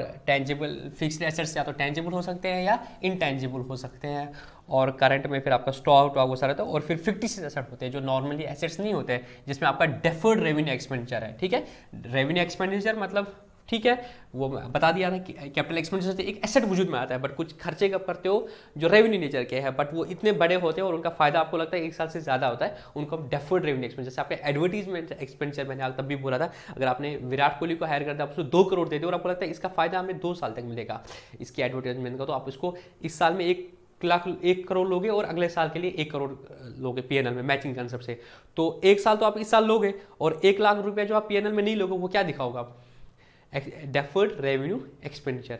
ठीक है, और वो आपको एसेट साइड में दिखाओगे, बट वो कोई एसेट है ही नहीं, ना वो टेंजिबल है ना इंटेंजिबल, कोई एसेट ही नहीं है, but it is the revenue expenditure which has been deferred to the other year, वो अदर साल में तो उस दिन की बैलेंस शीट में वो जो एसेट दिखेगा उसको फिक्टिशियस एसेट बोलते हैं, the asset which is not real, reality में कोई एसेट ही नहीं है, but because it's a revenue expenditure which has been incurred but has not been transferred to the PNL because of the matching concept, it will be written off, उसको written off भी बोलते हैं next year, तो उसको बोलते हैं deferred revenue expenditure, और यहाँ पे उसको बोलते हैं फिक्टिशियस एसेट। और होते हैं कंटिंजेंट एसेट्स, मतलब वो एसेट बनेगा या नहीं बनेगा वो फ्यूचर में डिसाइड होगा, जैसे आपने किसी को कोर्ट केस कर दिया और आपको लगता है हम जीतेंगे, वो कंटिंजेंट एसेट, बट ये हम anticipate no profit for loss की वजह से हम इनको कहीं पे भी नहीं दिखाते, वो डोंट एंटिसिपेट दीज, तो ऐसा चाहिए कहीं पे आपको कंटिंजेंट एसेट दिखेगा नहीं। और लाइबिलिटीज में हम बोलते हैं लॉन्ग टर्म लाइबिलिटीज होती है which are to be paid after 12 months, उसके बाद आपकी current liabilities which are to be within the 12 months, जैसे आपके क्रेडिटर्स हो गए, बिल्स पेबल हो गए, और आपका सीसी लिमिट बैंक का ओडी जो भी होता है, और contingent liabilities whether they become a liabilities not will determine the future event. आप पे कोई नोटिस आया इनकम टैक्स का या एक्साइज वालों का, या किसी ने आपको क्लेम कर दिया, they are contingent liabilities. Again we don't show them in the balance sheet unless otherwise we know the exact, we can estimate the amount and we can do the provisioning, the likelihood is more. तो फिर उनकी provisioning करते हैं तो provision आ जाते हैं, but contingent liability balance sheet में नहीं आते। तो बैलेंस शीट का फॉर्मेट भी मैंने तुम्हें दे दिया। और उसके बाद एक इंपॉर्टेंट टॉपिक है जिसका नाम है बैंक रिकंसिलिएशन स्टेटमेंट। वो भी बहुत इंपॉर्टेंट टॉपिक है, बैंक रिकंसिलिएशन स्टेटमेंट। तो मैंने आपको बोला था, और कैश बुक में मैं आपको एक चीज़ बताना भूल गया था। अभी अगर मैं ट्रिपल कॉलम को भूल जाता हूँ फॉर द टाइम बिंग, मैं डबल कॉलम में कैश और बैंक मान रहा हूँ। तो मैं अगर यहाँ पे कैश बुक बनाने की कोशिश करूँगा, डबल कॉलम, ये आपका कैश आ गया और ये आपका बैंक आ गया। तो इसको विजुअलाइज करोगे तो ये दो अकाउंट्स है। क्या है? दो अकाउंट्स है, ये कैश है और ये बैंक है। ठीक है, तो इसको हम कैश बुक बोलेंगे, डबल कॉलम। ठीक है, कैश और बैंक, तो ये दो अकाउंट्स है, कैश अकाउंट और बैंक अकाउंट। और फिर जाके आपने क्या कर दिया, आपके पास कैश में कुछ होगा, बैलेंस होगा, और बैंक में होगा। फिर जाके आपका अगर कैश सेल्स हो जाएगी तो आप करोगे cash account debit to sales. ठीक है, तो यहाँ पे एंट्री हो जाएगी कैश अकाउंट में, और कैश पेमेंट हो जाएगी। सपोज क्रेडिटर को पेमेंट कर दी बाय क्रेडिटर, और अगर आपने डेटर से पैसे, डेटर ने आपको चेक दे दिया तो आप क्या करोगे, बैंक में जमा करोगे टू डेटर, तो वो बैंक में पैसा जाएगा, या डायरेक्टली डेटर ने दे दिया। और आपने बैंक से कोई पेमेंट करनी फर्नीचर की, उसको चेक दे दिया तो बाय फर्नीचर। इस तरह से ये देखना है, बैंक अकाउंट अलग है, कैश अकाउंट अलग है। ठीक है, ये तो हो ही गया। लास्ट में फिर बैलेंसिंग करते हैं हम कैश में और बैंक में। जो मेरे रिकॉर्ड्स है, मेरे रिकॉर्ड्स में फिर बाय बैलेंस सीडी जब मैं करता हूँ तो मेरे रिकॉर्ड्स में कैश का बैलेंस सपोज 10,000 आता है और इसका बैलेंस मुझे 30,000 आ रहा है सपोज। बट कल को भी मैं क्या करता हूँ, ये तो मेरा कैश बुक है, मैं क्या करता हूँ, मैं क्या करता हूँ, मैं बैंक से स्टेटमेंट मंगाता हूँ, जिसको मैं बैंक स्टेटमेंट बोलता हूँ, या आप लेमन लैंग्वेज में उसको पासबुक बोलते हो। जब मैं पासबुक में एंट्री कराता हूँ या बैंक से स्टेटमेंट लाता हूँ, आजकल ई बैंकिंग आप खुद भी डाउनलोड करते हो, वहाँ पे मुझे पता चलता है यार बैंक में बैलेंस तो 20,000 ही है। तो मैं परेशान हो जाता हूँ, मैं कैशियर को बोलता हूँ भाई तू तो बोलता है बैंक में 30,000 है, बैंक स्टेटमेंट तो 20,000 ही है, 10,000 कहाँ गए। तो कैशियर को नीड फील होती है कि वो क्या बनाएगा, बैंक रिकंसिलिएशन स्टेटमेंट बनाएगा। ठीक है, तो फिर क्या बनाते हैं, bank reconciliation statement which reconciles the bank balance as per the statement, bank statement and as per the cash book, तो उसको बोलते हैं बैंक रिकंसिलिएशन स्टेटमेंट। फिर हम देखते हैं ओहो पता है क्या हुआ है, क्या हुआ है, ये जो डेटर ने 10,000 का चेक दिया था ना, 10,000 का चेक जो दे दिया था, हमने क्या किया था, सपोज मैं जस्ट बोल रहा हूं कि हमने ये बैंक में डाल दिया था, अभी हमने बैंक में डाल दिया था, तो हमने बोला था सपोज ये इसने 30 तारीख को दिया था। ठीक है, आज एग्जैक्टली 30 अक्टूबर है, नहीं आज 31 अक्टूबर है, सपोज ये कल दिया था इसने, तो मैंने ये बैंक में चेक लगाया था, तो जब उसने दे दिया तो मैंने चेक बैंक में लगाया तो मैंने कर दिया। बट 31 को जब मैंने स्टेटमेंट डाउनलोड कर दी, ये अभी क्लियर नहीं हुआ है, तो अभी बैंक ने मेरे अकाउंट में क्रेडिट नहीं किया होगा। तो मैं जब देख रहा हूँ कि ये 10,000 का चेक जो है तो अभी बैंक में जमा नहीं हुआ है, तो बैंक में कितना होगा, बैंक में तो ये 10,000 आया नहीं है, तो बैंक में जो बैलेंस था और वो वाई वही दिखाएगा 20,000। मैं जो एक्सपेक्ट कर रहा हूँ कि ये 10,000 भी बैंक में आया होगा, ये नहीं दिखेगा मुझे बैंक स्टेटमेंट में। तो इसके बेस पे हम बैंक रिकंसिलिएशन स्टेटमेंट बोलते हैं। फिर हम बोलते हैं बैलेंस अब कैसे रिकंसाइल करते हैं, अगर ये पकड़ लोगे, पासबुक को पकड़ लोगे, फिर बोलोगे अच्छा balance as per passbook 20,000, add cheques deposit in bank but not credit by bank 10,000, 20,000 वो जो बैंक में दिख रहा है, और ये 10,000 जो अभी बैंक में नहीं दिख रहा है, तो कल को दिखेगा 20,000 प्लस 10,000 होगा 30,000, और कैश बुक के हिसाब से भी बैलेंस आ रहा है 30,000, तो 30,000 मैच हुआ, इसको बोलते हैं बैंक रिकंसिलिएशन स्टेटमेंट। ठीक है, इसमें फिर आपको क्या करना है, बैंक रिकंसिलिएशन में क्वेश्चंस आ सकते हैं, बहुत इंपॉर्टेंट टॉपिक है। आपको किसी भी चीज़ के बारे में पहले समझना पड़ेगा कि वो चीज़ें क्या है, cheque issued but not presented cheque, uncollected cheques, dishonoured cheque क्या है, फिर क्या इंपैक्ट आएगा, तो आप करेक्टली बैंक रिकंसिलिएशन स्टेटमेंट बना सकते हो। और आप कोई भी बेस लेते हो, आप कैश बुक का बेस ले सकते हो, कैश बुक में बैंक का बैलेंस क्या है उसको प्लस माइनस करके आप पासबुक से रिकंसाइल करना है, या पासबुक का बेस ले से प्लस माइनस करके कैश बुक पे पहुंचना है, तो वो लॉजिकली आपने समझना पड़ेगा क्या चीज़ें हैं। ठीक है, और ये जो डिफरेंसेस आ रही है ना, मतलब बैंक स्टेटमेंट में जो बैलेंस आ रहा है और वाइज जो कैश बुक में जो बैलेंस आ रहा है, कैश बुक में जब मैं बात कर रहा हूँ, मैं बोल रहा हूँ कैश बुक में जो बैंक कॉलम में जो बैलेंस आ रहा है वो मैच नहीं हो सकता है। उसके कुछ रीजन हो सकते हैं, दे कैन बी इधर द टाइमिंग डिफरेंसेस, जैसे ये 10,000 का अभी मैंने एंट्री कर दी थी बैंक कॉलम में, बट बैंक ने अभी चेक क्लियर ही नहीं किया था, तो बैंक में दिखेगा नहीं, it is known as timing difference, या कुछ एरर हो सकता है। टाइमिंग डिफरेंस कुछ और तरीके से हो सकता है, जैसे बैंक ने मुझे बैंक चार्जेस डेबिट कर दिए एंड आई डोंट नो ना they have debited bank charges, जैसे एटीएम चार्जेस या चेक बुक चार्जेस, ये सारी चीजें वो डेबिट करता है। अकाउंट हैंडलिंग चार्जेस मुझे कहाँ पता चलेगा, जब मैं स्टेटमेंट लाऊंगा तब पता चलेगा। अच्छा उन्होंने तो मुझे इंटरेस्ट लगा दिया है या इंटरेस्ट क्रेडिट किया है, वो टाइमिंग डिफरेंस होती है। और दूसरी चीज़ें क्या होती है कि एरर हो गया, मुझसे कोई गलती हो गई या बैंक से कोई गलती हो गई। अब वाउचर है हमारे पास तो हम देख सकते हैं कि अच्छा उसने तो वो 5,000 रुपया तो दिखाया ही नहीं है बैंक ने, फिर बोलेंगे कैशियर को तू तो बोल रहा था मैंने 5,000 रुपया जमा कर दिए, तो वहां पर दिख ही नहीं रहे। वो बोलेगा सर देखो वाउचर तो है ना, फिर बैंक में जाएंगे, बैंक को बोलेंगे देखो वाउचर तो है ना, वो बोलेंगे हाँ हाँ वो गलती से किसी और के वो वाउचर में सीरियल नंबर लिखा होता है, वो देखेगा ओह ये तो किसी और के अकाउंट में नंबर हो तो तुम्हारा ठीक हो सकता है। तो वाउचर वहां पे भी तुम्हारा काम आ गया और यहाँ पे भी तुम बैंक रिकॉर्ड सिस्टम से ये गलती पकड़ सकते हो कि कहाँ पे एक्जैक्टली गलती होगा, उसके बेस पे फिर करेक्ट अकाउंटिंग एंट्री करोगे। ठीक है, तो इसमें कुछ चीजें हैं, cheques issued but not presented for payments, cheques issue कर दिए but not present for payment, तो इस वजह से भी डिफरेंस आ सकता है। आपने अपने क्रेडिटर को चेक दे दिया, जब अपने क्रेडिटर को चेक कर दिया तो आपने बोला बाय क्रेडिटर, तो आपने बैंक से निकाल दिया, बट उसने अभी बैंक में जमा नहीं कर दिया, उसने बैंक में जमा नहीं किया तो बैंक ने हमारा अकाउंट क्रेडिट नहीं किया होगा, बैंक में हमारा अकाउंट मतलब डेबिट नहीं किया होगा और हमारे बैंक में ज्यादा पैसे होंगे, हम एक्सपेक्ट कर रहे थे बैंक में कम पैसे है, देखा तो उसने तो अभी चेक निकाला ही नहीं है, तो टाइमिंग डिफरेंस आ गया। Checks paid into bank but not yet clear, ये वाली एग्जांपल जो मैंने बोली। Direct debits by bank on behalf of customer, अगर बैंक ने कोई डायरेक्टली डेबिट कर दिया, आपने वो सिप्स लगा दिए तो डायरेक्टली डेबिट होगा, तो हमें तो पता नहीं है। या जो बैंक चार्जेस या तो इंटरेस्ट या कस्टमर ने डायरेक्टली बैंक में जमा कर दिया, हमें तो पता ही नहीं है, बाद में स्टेटमेंट देखा और पता चला अच्छा उस डेटर ने तो डायरेक्टली पैसे दे दिए। उसके बाद फिर direct payment by bank on behalf of the customer या चेक्स डिपॉजिटेड बिल्स डिसऑनर्ड, अगर आपने चेक्स डिपॉजिट कर दी थी और बाद में वो डिसऑनर हो गई तो बैंक ने उल्टा रिवर्स कर दिया होगा, हमें तो पता भी नहीं चला होगा। और डिफरेंस कॉज बाय एरर्स, अगर एरर्स हुए होंगे तो उनको भी फिर हम ठीक करते हैं। और बैंक रिकन्सिलिएशन स्टेटमेंट हम क्या करते हैं, या तो फिर कैश बुक को पहले एडजस्ट करते हैं या एडजस्ट नहीं करते हैं। कैश बुक को हम एडजस्ट तब करेंगे जब कुछ चीजें हैं जो नॉर्मली फिर कैश बुक में होनी चाहिए, जैसे बैंक ने इंटरेस्ट लगा दिया, आप इंटरेस्ट तो एंट्री करनी है तो आप कैश बुक को पहले एडजस्ट करोगे, इंटरेस्ट वाला कॉलम हुआ या कस्टमर ने कुछ पैसा दे दिया है वो तो अकाउंटिंग एंट्री करनी है ना। जिन चीजों की आपको स्टेटमेंट को देख के पता अच्छा ये तो हमें अकाउंटिंग करनी है, और पहले उनको अकाउंटिंग करोगे, कैश बुक को एडजस्ट करोगे, फिर जब एडजस्टेड कैश बुक होगा फिर जाकर जो बाकी चीजें बची उनको रिकन्सिलिएशन बनाओगे, या तो आप कोई एडजस्टेड कैश बुक नहीं बनाओगे जो है उसके बाद रिकन्सिलिएशन करोगे और बाद में फिर वो अकाउंटिंग एंट्रीज करोगे। आई होप आपको ये समझ आया होगा। ठीक है, इसके क्वेश्चंस कर देना कुछ और आपको ये क्लियर हो जाएगा। ठीक है, इस तरीके से मेरी बुक के हिसाब से आपके 15 चैप्टर्स तो 1 घंटा और 25 मिनट में हो गए। अब है बहुत ही इंपॉर्टेंट टॉपिक, पार्टनर इंपॉर्टेंट मैं बोल रहा हूँ इस एंगल से क्योंकि बहुत सारे बच्चों को इसमें कंफ्यूजन है। ठीक है, क्योंकि मेरा stand with respect to different teachers as far as partnership is considered वो डिफरेंट रहा है। कुछ फैकल्टीज का मैंने सुना उन्होंने क्या है पार्टनरशिप बहुत डेप्थ में पढ़ा दिया, मतलब जिस तरह से 12th में पार्टनरशिप होता है उन्होंने वो सारा कुछ करा दिया है। बट मेरी एक्सपेक्टेशंस थी कि पार्टनरशिप में उतना नहीं पूछा जाएगा। अगर उन्होंने 15 टॉपिक्स उनके हिसाब से रखे थे तो वो 15 का इक्वल इक्वेटेज हो सके, 1-1 2-2 मार्क्स पूछ सकते हैं हर टॉपिक में, तो मेरे हिसाब से भी वो पार्टनरशिप में 2 से 3 मार्क्स मैक्सिमम पूछ सकते हैं। और उस हिसाब से मुझे नहीं लगा था जो पार्टनरशिप को आपको 12th में 3 घंटे लगते हैं यहाँ पे वो सब कुछ करने की जरूरत है, तो मैंने पार्टनरशिप के लिए एक अलग से चैप्टर रखा था और 1-1.5 घंटे का लेक्चर रखा था, बस उतना ही मुझे लगता था पार्टनरशिप में पूछा जाएगा। ठीक है, और तब मैंने क्लैरिफाई भी अपनी पोजीशन कर दी थी कि अगर किसी को लग रहा है कि नहीं पार्टनरशिप में और पूछा जाएगा तो उसके रिकॉर्डिंग मैंने अलग से कर दी थी 12th के लिए, किसी को टाइम होता तो वहां से देख सकता था।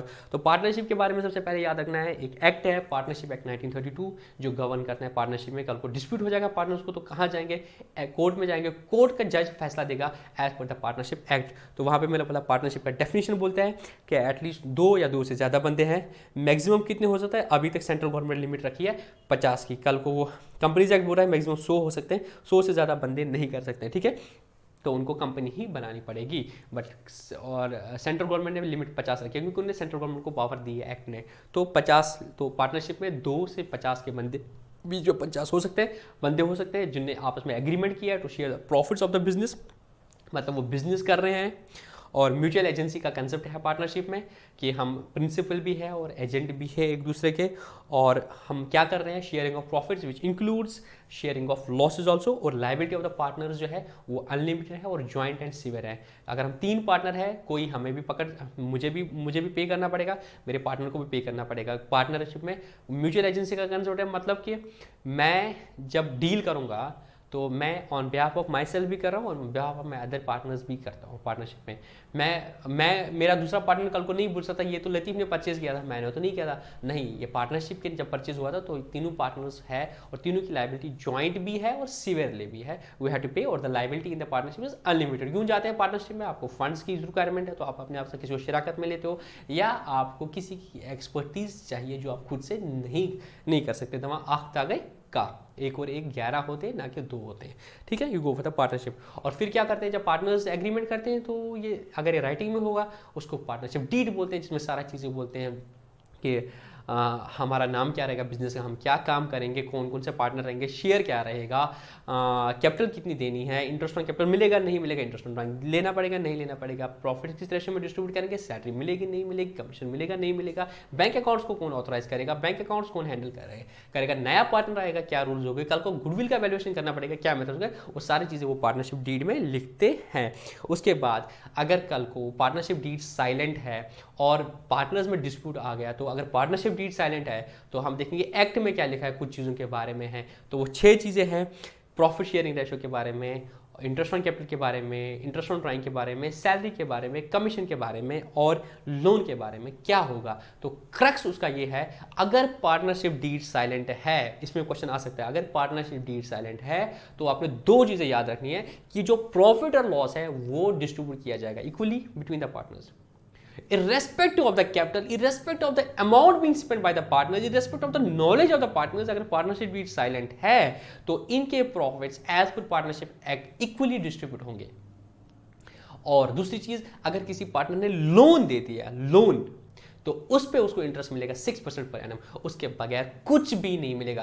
तो अगर आपको इंटरेस्ट ऑन कैपिटल चाहिए, डीड में मेंशन करो। अगर आपको किसी को सैलरी चाहिए, डीड में मेंशन करो। अगर आपको कमीशन चाहिए, डीड में मेंशन करो। अगर आपको प्रॉफिट्स किसी और रेशियो में करने हैं, डीड में मेंशन करो। अगर आपको इंटरेस्ट ऑन लोन पे ज्यादा इंटरेस्ट चाहिए, डीड में मेंशन करो। डीड में मेंशन नहीं करेगा, ना आपको इंटरेस्ट ऑन कैपिटल मिलेगा, ना आपसे इंटरेस्ट ऑन ड्राइंग चार्ज किया जाएगा, ना आप को प्रॉफिट्स आपके मुताबिक दिए जाएंगे, ना आपको इंटरेस्ट ऑन लोन 6% से ज़्यादा मिलेगा, ना आपको कोई रेम्यूनरेशन मिलेगी, ना आपको कोई कमीशन मिलेगा। सिर्फ profit and loss equally, interest on partners loan 6%, बस और कुछ नहीं। ठीक, ये है एक चीज़ है जिसमें मुझे लगता है कि क्वेश्चन पूछा जा सकता है कि अगर पार्टनरशिप डीड साइलेंट है। ये मुझे फेवरेट क्वेश्चन लगता है कि पार्टनरशिप डीड साइलेंट होगी तो क्या होगा। दूसरा, पार्टनरशिप को कौन सा एक्ट गवर्न करना है, पार्टनरशिप एक्ट 1930। ये बहुत 2 क्वेश्चन है जो मुझे बहुत इंपॉर्टेंट लगता है। उसके बाद पार्टनरशिप में कुछ स्पेशल एस्पेक्ट्स होते हैं, ठीक है। पार्टनर्स के कैपिटल अकाउंट्स जो मेंटेन करने होते हैं, ठीक है। तो वो 2 होते हैं, हम बोलते हैं पार्टनर्स कैपिटल अकाउंट या तो फिक्स्ड हो सकते हैं या तो फ्लक्चुएटिंग है। मतलब पार्टनर्स का कैपिटल अकाउंट बनाना, तो अगर थोड़ा सा मैं इंप्रूवमेंट करूंगा यहाँ पे, पार्टनरशिप में अकाउंटिंग भी बेसिकली वैसी ही होती है जैसे सोल प्रॉपर्टी। मतलब अभी जो मैंने आपको दिखाया था, journal, ledger, trial balance, profit loss account, balance sheet, वहां से फिर नेट प्रॉफिट और बैलेंस शीट में फिर उस पोजीशन आती थी।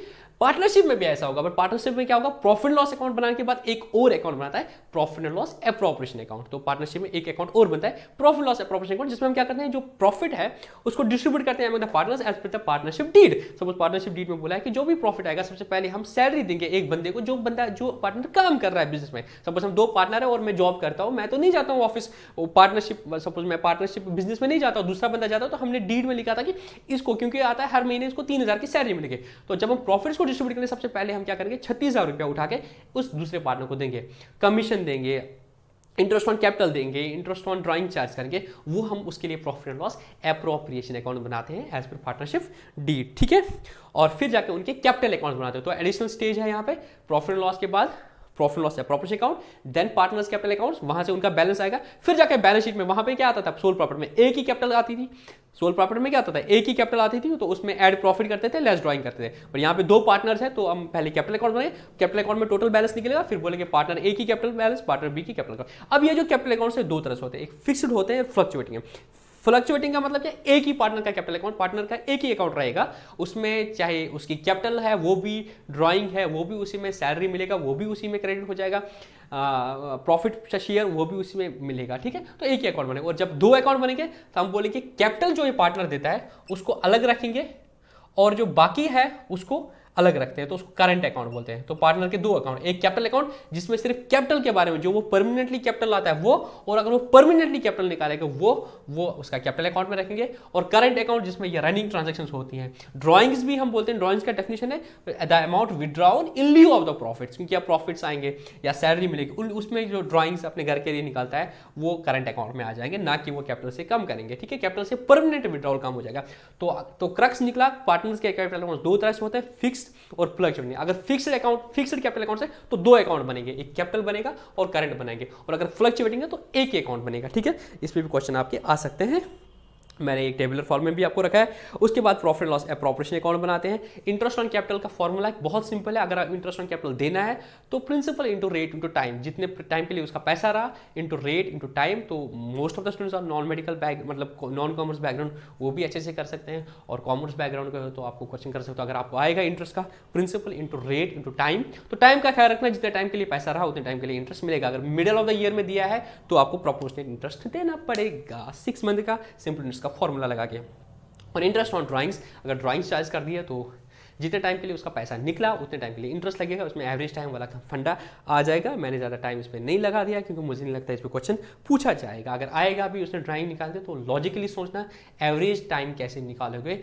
इन प्रिंसिपल जितना पैसा निकाला है इंटू रेट ऑफ इंटरेस्ट जो डीड में दिया होगा इंटू टाइम, वो पैसा कितने टाइम के लिए लगा, तो मैथमेटिकली अराइव करोगे तुम, ठीक है। अगर कुछ नहीं लिखा है कब कब ड्राइंग कर, तो हम 6 पीरियड का एवरेज टाइम पीरियड मान लेते हैं। तो प्रिंसिपल जितना भी पैसा निकाला साल में into rate into time, average time 6 months का लेके, अगर कुछ डेट नहीं लिखा है तो हम उस हिसाब से इंटरेस्ट ऑन ड्राइंग बोल सकते हैं। उसके बाद क्या हो सकता है पार्टनरशिप में, और एडवांस चीज़ें क्या हो सकते हैं, रिकॉन्स्टिट्यूशन ऑफ द फर्म। हमारी एक डीड थी, इस हिसाब से चल रहे थे, हमने किसी और पार्टनर को लाया जिसको हम एडमिशन बोलते हैं, हमारा कोई पार्टनर गया जिसको रिटायरमेंट बोलते हैं, या पार्टनरशिप के टर्म्स एंड कंडीशन हम चीज़ को उसको इन सबको रिकॉन्स्टिट्यूशन बोलते हैं। तो वहाँ पे कुछ चीज़ें होती है, जब पार्टनर एडमिशन होते हैं तो उसको बोलते हैं कि हमारी एक मेहनत थी, जिसको हम गुडविल बोलते हैं। जब हमने मेहनत कर दी बिजनेस में, हमारा एक नाम बन गया, उसको हम गुडविल बोलते हैं। नया पार्टनर उसको बनाया बिजनेस मिल गया तो उसको बोलते हैं तू हमारी इस गुडविल की वैल्यूएशन करते हैं, जिसके अलग अलग मेथड्स हैं, उसमें डेप्थ में जाने की जरूरत नहीं है, और फिर उसको बोलते हैं गुडविल का शेयर दे दे जो ओल्ड पार्टनर्स का हक है।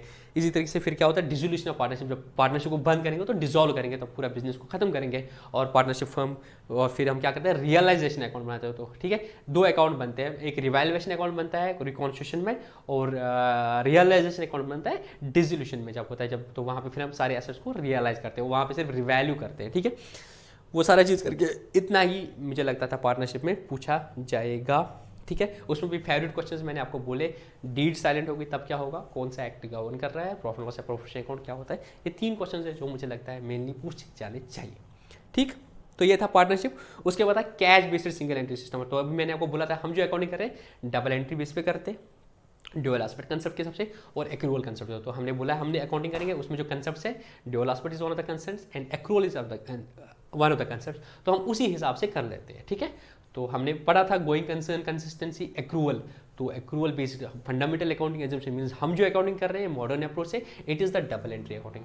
तो एक और तरीका है वो है सिंगल एंट्री, तो जिसमें हम डबल एंट्री नहीं करते हो, एक ही एस्पेक्ट ऑफ द ट्रांजेक्शन रखते हो। जो मैंने अपने डिटेल लेक्चर में बोला था, मेरा लोकल दुकानदार वो एक ही एस्पेक्ट रखता है, अगर मैं उधार लेता हूँ उससे तो मेरे नाम पे लगता है कि उसने लतीफ़ ने क्या कर दिया, इतना उधार लिया है, वो अपनी सेल नहीं लिखता, वो बोलता लतीफ़ ने 1500 का उधार लिया। और अगर मैं कैश में देता हूँ तो वो सीधे कैश डालता है काउंटर में, अल्लाह अल्लाह खैर सल्ला, तो उसको बोलते हैं cash based single entry system of accounting, ठीक है।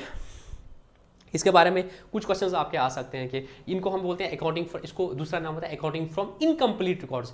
कल को आपको इसी के बेस पे फिर आपको फिर निकालना पड़ता है इनकी बैलेंस शीट या P&L, तो इसको बोलते हैं अकाउंटिंग फ्रॉम इनकम्प्लीट रिकॉर्ड्स। इसमें आपको क्वेश्चन आ सकता है कि उसकी आप बता दो उसकी कैपिटल कितनी है, उसका प्रॉफिट कितना आया था, उसकी स्टार्ट में कैपिटल इतनी थी अब इतनी है, तो आप कैलकुलेशन मैथमेटिकल करके निकाल सकते हो उसका प्रॉफिट कितना हुआ, ठीक है।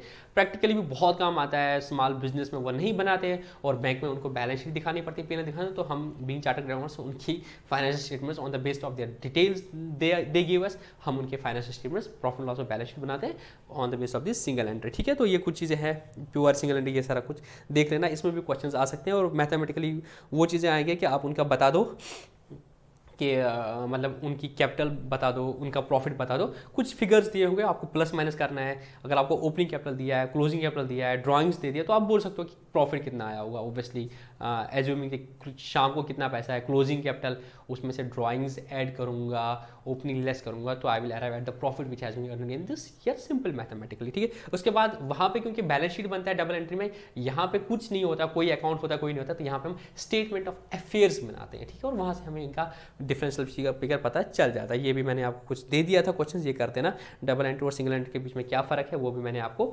बता दिया था। उसके बाद फिर था फाइनेंशियल मैनेजमेंट, बहुत छोटा टॉपिक है, दो आपके पास दो थे, financial statements oblique financial management, ऐसा था ना, तो मैंने उसको अलग अलग कर दिया था, फाइनेंशियल स्टेटमेंट अलग कर दिया था। तो फाइनेंशियल स्टेटमेंट में आपका आएगा trading account, profit loss account और बैलेंस शीट, ठीक है, आपके लेवल में। और फिर फाइनेंशियल मैनेजमेंट मतलब how to manage the finance, तो आपके पास एक फाइनेंस मैनेजर होता है बिजनेस में, वो फाइनेंस को मैनेज करता है, तो उसका मेन रोल होता है कि फाइनेंस, मैंने आपको बोला is the blood of the business ना, जो आपने ऑलरेडी पढ़ा होता है। तो इस फाइनेंस को कैसे मैनेज करें कि आपको बिजनेस में कब कितना कैश चाहिए, कहाँ से लोन लेना है, कहाँ ऑप्टिमली यूज़ करना है, तो ये फाइनेंस मैनेजर का रोल होता है कि वर्किंग कैपिटल के लिए या बिजनेस में कहाँ का फंड्स लगे उसके लिए बेस्ट डिसीजंस ले लें, that is known as financial management. To ensure regular and adequate supply of the funds to the business, working capital आपकी बनी रहे, ये सारी चीज़ वो फाइनेंस मैनेजर का काम है, ठीक है। तो कुछ फंक्शंस जो उसको करने हैं, एस्टिमेशन ऑफ कैपिटल रिक्वायरमेंट्स कि कहाँ का कितना पैसा लगेगा, उस हिसाब से वो लोन लेगा, कहाँ से वो फाइनेंस को अरेंज करेगा, मतलब वो इक्विटी शेयर कैपिटल लेंगे या वो लोन लेंगे या वो डिबेंचर्स परचेज करेंगे, लोन लेंगे तो कहाँ से लेंगे, ये सारा यूज है। तो optimum utilisation of the resource of the business, the financial resource of the business, optimum utilisation of the funds of the business, ये सारे रूल्स आ जाएंगे एक फाइनेंस मैनेजर के, ठीक है, बहुत सिंपल टॉपिक है। उसके बाद आया था ऑडिट, फाइनेंस ऑडिट भी आपकी दो है, एक सोशल ऑडिट है और फाइनेंशियल ऑडिट। तो अभी फाइनेंशियल ऑडिट की बात करते हैं। ये जो आपका बिजनेस में जितना भी आपके फाइनेंशियल स्टेटमेंट्स बन दिया, आपने दिखा दिया कि हमारा प्रॉफिट इतना ही, लॉस है, क्या वाकई आपका प्रॉफिट लॉस इतना है कि नहीं है, वो आपको क्या करते हैं, एक एक्सटर्नल एजेंसी से ऑडिट कराते हैं, जिसको बोलते हैं फाइनेंशियल ऑडिट। तो वो आपके फाइनेंशियल स्टेटमेंट चेक करता है, वो बोलता है अच्छा आपने प्रॉफिट इतना दिखाया है, अच्छा आपने इसमें से सैलरी एक्सपेंस इतना दिया है, जरा मुझे सैलरी का रजिस्टर दिखा दो, आपने दिखा दिया स्टाफ पे इतना खर्चा कर दो, जरा मुझे इसके वाउचर दिखा दो, आपने सेल्स इतना दिखा दिया, आपने परचेज इतना, जरा मुझे उसके वो बिल्स दिखा दो। तो वहाँ से वो चेक करता है, तो एक एश्योरेंस मिलती है कि हाँ भाई इस बिजनेस ने जो फाइनेंशियल वो करेक्ट बना दी है। तो बिजनेस भी मतलब लॉ ऑफ द लैंड भी कभी कभी बोलता है, मतलब हमारा टैक्स स्ट्रक्चर ऐसा है कि लॉ ऑफ द लैंड ये बोलता है कि आप लोग खुद बता दो कि आपका टैक्स कितना, इनकम कितना भरा है, वो टैक्स दो। और बोल रहे हैं कि जिसका रेवेन्यू बिजनेस का 2 करोड़ से ज़्यादा है उनको अपना टैक्स ऑडिट कराना पड़ेगा चार्टर्ड अकाउंट से। और दूसरा फिर बिजनेसेस खुद से अपना ऑडिट कराती हैं, या गवर्नमेंट कंपनीज होते हैं उनका गवर्नमेंट ऑडिट कराती है, CAG ऑडिट करता है, या बिजनेस बैंक्स को अपना ऑडिट कराना पड़ता है, उन सबको फाइनेंशियल ऑडिट बोलते हैं। तो वो ऑडिटर, अब ये ऑडिटर्स भी जो ऑडिट करेगा उसको ऑडिटर बोलते हैं। ये 2 तरह के होते हैं, एक्सटर्नल होता है, इंटरनल। जो बिजनेस खुद से अपने ऑडिटर अपने एम्प्लॉयज में रखते हैं उनको इंटरनल ऑडिटर बोलते हैं, और जो एक्सटर्नल एजेंसीज होते हैं वो एक्सटर्नल ऑडिटर होते हैं। और जब इंटरनल ऑडिटर या एक्सटर्नल, जब वो ऑडिटर्स क्या करते हैं फाइनेंशियल स्टेटमेंट में ओपिनियन देते हैं, वो डिफरेंट तरह का है। अगर उनने देख लिया कि हाँ फाइनेंशियल जो वो दिखा रहे हैं वो ट्रू एंड फेयर व्यू दिखा रही है, ठीक है, तो वो बोलते हैं अनक्वालिफाइड रिपोर्ट, बोलते हैं हाँ हमने ये रिव्यू कर दिया है, ये ओके, हमें कोई डिस्क्रिपेंसी नजर नहीं आ रही, और उनको लग रहा है कि कुछ गलत है तो वो क्वालिफाइड रिपोर्ट देंगे। और अगर उनको लग रहा है कि मैनेजमेंट हमें सारी चीज़ें इन्फॉर्मेशन नहीं दे रही है, सपोज हमें ऑडिटर मुझे लग रहा है कि इस चीज़ में कुछ गड़बड़ है, मुझे ये बुक्स का एक्सेस चाहिए, वो बोल रहे कि नहीं, जैसे बैंक में मैंने एग्जाम्पल दे दिया था कि मुझे लगता है कि ये यूनिट तो ये इस बंदे को लोन दे दिया है अगेंस्ट अ बिजनेस, चलो मुझे इसकी शॉप दिखा दो, है इसकी शॉप की नहीं है, अब मैनेजर ने तो वो फ्रॉड करके दे दिया है और उसको पता है कि वहाँ पे वो है नहीं, तो वो मुझे भी नहीं जाने देते सर, वो दूर है, मतलब मुझे जाने दोगे कि नहीं जाने दोगे, मुझे दिखा दोगे कि ये बिजनेस है भी कि नहीं है, ये यूनिट है भी, तुमने तो इतना करोड़ का लोन दे दिया इनको, वो मुझे नहीं जाने दे रहे, तो I will not be able to express an opinion on the finance statement ना। तो उस केस में क्या देगा ऑडिटर, वो डिस्क्लेमर ऑफ ओपिनियन देगा कि because the management was reluctant to provide me the details which I had asked for, so I am not in the position to state whether the finance statement will show a true and fair view or not, तो I give a disclaimer of opinion। और अगर मुझे लगता है कि नहीं they don't give a, मैंने report check में कर सब कुछ और मुझे लगा कि ये जो इन्होंने बोला है कि हमारा प्रॉफिट और लॉस इतना है ये ट्रू नहीं है, तो मैं क्या दूंगा, एडवर्स रिपोर्ट दूंगा, नेगेटिव रिपोर्ट दूंगा, ठीक है। उसके बाद बेसिक प्रोसीजर, जब आप ऑडिट करोगे सबसे पहले आप क्या करोगे, प्लानिंग करोगे कि अच्छा, और वहाँ के इंटरनल कंट्रोल चेक करोगे, उसके बाद फिर टेस्टिंग करोगे, आप हर ट्रांजेक्शन को तो नहीं करते हो, आप टेस्टिंग करते हो कुछ कुछ चीज़ों की, और फिर जाके उसके बाद रिपोर्टिंग करते हो। ये फाइनेंशियल ऑडिट था। उसके बाद एक सोशल अकाउंटिंग का कंसेप्ट था, ठीक है। ये तो आपने फाइनेंशियल अकाउंटिंग कर दी, एक सोशल अकाउंटिंग भी है कि बिजनेस इज मतलब सोसाइटी पे इम्पैक्ट करती है, आप सोसाइटी के रिसोर्स यूज करते हो, आपने सोसाइटी को क्या दिया, आप वो रिपोर्ट्स भी बना दो, सोशल अकाउंटिंग रिपोर्ट्स। और इंडिया में हम उसको कॉर्पोरेट सोशल रिस्पॉन्सिबिलिटी बोलते हैं, आप बता दो। तो बिजनेस में इंडिया में कॉर्पोरेट सोशल रिस्पॉन्सिबिलिटी आ गया, section 135 of the companies act, जो बोलता है बिजनेस को कि जो बड़े बड़े बिजनेस हैं वो लिमिट्स क्या है, वो मैंने दिखा दिया अपने नोट्स में कि अगर आप उस क्राइटेरिया में फॉल करते हो तो आप at least 2% of the average profit of the last 3 years जो है उसका खर्चा करो उन एक्टिविटीज़ में, जिससे समाज की अपलिफ्टमेंट हो जाएगी। क्योंकि आप, हमने देखा था कि वो बिजनेस सोसाइटी से रिसोर्स लेता है, तो आप सोसाइटी को भी कुछ दे दो। वो था सोशल अकाउंटिंग का कंसेप्ट, आप डिटेल में पढ़ लेना नोट से। उसके बाद जो बहुत इंपॉर्टेंट चीज़ थी कॉर्पोरेट, वो मैंने बोल दिया था। उसके बाद था सोशल ऑडिट, ठीक है। तो सोसाइटी को पावर है कि वो आप उसकी ऑडिट कर सकते हो। बिजनेस की नॉर्मली हमारे इंडिया में ऐसा नहीं है कि बिजनेस उनका पूछ सकती है, उनके लिए सोशल फाइनेंशियल ऑडिट है। कंपनीज एक्ट ने मैंडेटरी कर दिया है कि you have to get the financial audit. तो अगर कोई कंपनी है तो वहाँ से ट्रिगर होता है। बिजनेस के लिए फिर टैक्स ऑडिट रखा है गवर्नमेंट ने, और कुछ बिजनेस खुद से कराते हैं। अगर मेरी कंपनी है कहीं और हूँ, मैं जॉब कर रहा हूँ, तब मैं उसका कंपनी नहीं कोई और बिजनेस है, मैं इंटरनल कोई और एक्सटर्नल ऑडिटर से उसको ऑडिट करा सकता हूँ। इसी तरीके से फिर social audit normally government public sector में आ जाता है, और स्पेशली तुम्हारा पंचायत है और वहाँ पे पंचायत में या नरेगा के कामों में सोशल ऑडिट का कंसेप्ट है। मतलब सोसाइटी जो होती है, जिनको ग्राम पंचायत बोलते हैं, उन लोगों के पास पावर है, वो जाके पंचायत के वो जो रिकॉर्ड्स है वो चेक करे, मास्टर रोल्स, वो सारी चीज़ देखे। वो बोला कि अच्छा इस बंड के लिए तुमने 2 लाख का खर्चा दिखा दिया, तो अब दिखा दो खर्चा कहाँ कहाँ पे कर दिया। एवं पब्लिक एक्सपेंडिचर को जो मैंने आपको दिखा दिया, सोशल ऑडिट अंडर नरेगा मैंने आपको दिखा भी दिया था, वहाँ पे पूरा आता है। आप अपने तहसील का डाल दो वहाँ पे सोशल ऑडिट अंडर नरेगा करके, तो आपको पूरा मिलेगा कि आपके गाँव में क्या काम हुआ है, कितना खर्चा हुआ है, किस किस बंदे को खर्चा दिया। कल को एज ए सिविलाइज सोसाइटी आप उनको बोल सकते हो कि ये बंदा, मैंने नाम नहीं ले सकता, तो मैंने खुद देख लिया है कि बंदों ने उन बंदों के नाम पे मतलब नरेगा में काम करा था, जो मतलब जो बंदे उस काम करने के लायक भी नहीं है, या तो बूढ़ी औरतें हैं या लड़कियां जो नहीं करती है प्रैक्टिकल काम, पर ठीक है उनका कार्ड बना दिया और उनके नाम पे बिल्स निकल रहे हैं। आप उनका अकाउंट नंबर भी देख सकते हो, और एज ए सिविलाइज सोसाइटी आप उनका ऑडिट भी कर सकते हो। This the concept of the social audit. मैंने कुछ एग्जांपल्स भी लास्ट में दिए थे, कहाँ कहाँ पे सोशल ऑडिट उन गाँव वालों ने कर दिया था, और क्या उसके मतलब वहाँ से उन्होंने क्या नतीजे निकाल दिए थे, ठीक है। उसके बाद था बहुत ही important concept public financial management system. इसमें सबसे इंपॉर्टेंट चीज़ है JNK became the first state जिसने full fledged public financial system को इंप्लीमेंट कर दिया। ये आपके एग्जाम में क्वेश्चन आ सकता है, ठीक है। पब्लिक फाइनेंशियल मैनेजमेंट ने पहले ये CPSMS central plan schemes monitoring system के नाम से गवर्नमेंट ऑफ इंडिया ने 2008-2009 में लाया था। पहले 4 मेजर स्कीम्स थी, क्योंकि बहुत सारे फंड्स गवर्नमेंट सेंट्रल, मैंने वो tax structure of the country बता दिया था, government structure of the country बता दिया था, तो फंड्स आ जाते हैं सेंट्रल गवर्नमेंट के पास, state government through the form the taxes, चाहे इनकम टैक्स बोलो या indirect tax in the form the GST बोलते हो। फिर वो गवर्नमेंट खर्चा करते हैं, किस तरह से उन्होंने गवर्नमेंट गवर्नेंस रख लिया है। मैंने आपको बोला था 3 टायर गवर्नेंस सिस्टम है, और फिर इन खर्चों का मॉनिटरिंग हो जाएगा, पब्लिक का पैसा होगा तो electronically digitalisation of these records कर दिया। आपने अभी ये भी पढ़ा होगा कि सारे पंचायत में कंप्यूटर्स लाए जाएंगे, तो क्योंकि आपके सिलेबस के लिए बहुत इंपॉर्टेंट टॉपिक है, तो आपको ये PFMS बहुत अच्छे तरीके से पढ़ना पड़ेगा। मैंने कवर कर दिया है कि पहले किन किन 4 स्कीम्स के लिए 4 स्टेट्स में लाया था, मध्य प्रदेश, बिहार, पंजाब, मिजोरम। इस पर क्वेश्चन आ सकता है। 4 स्कीम्स थी, MG नरेगा, NRHM, सर्विस शिक्षा अभियान, प्रधानमंत्री ग्राम सड़क योजना। इन 4 के लिए जब ये पूरा सक्सेसफुल हो गया, फिर जाके नेशनल वाइज इनको रोल आउट कर दिया, ठीक है। और इसके ऑब्जेक्टिव नीति आयोग, कौन से स्टेक होल्डर्स हो, कौन अथॉरिटी इसको मॉनिटर करती है, वो भी मैंने आपको बोल दिया है। Controller general of accounts, ministry of finance के अंडर वो आ जाता है। ये कुछ इसमें मैंने MCQs भी बना दिए, वो सारे तुम देख लेना। इसका वेबसाइट पे भी मैंने आपको लेके गया था, और फिर जाके कुछ MCQs है जो मैंने इसमें डाल दिए थे, 300 MCQs, वो आप देख लेना। इसी के बेसिस पे था। इस तरीके से जो आपकी रिविजनिंग लेक्चर है, हमने कोशिश कर दी 1 आवर और 45 मिनट्स में पूरे इस मतलब जो टॉपिक्स थे इनको हमने रिवाइज कर दिया। अब तुम इस बुक को देख लेना और इन MCQs को कर देना।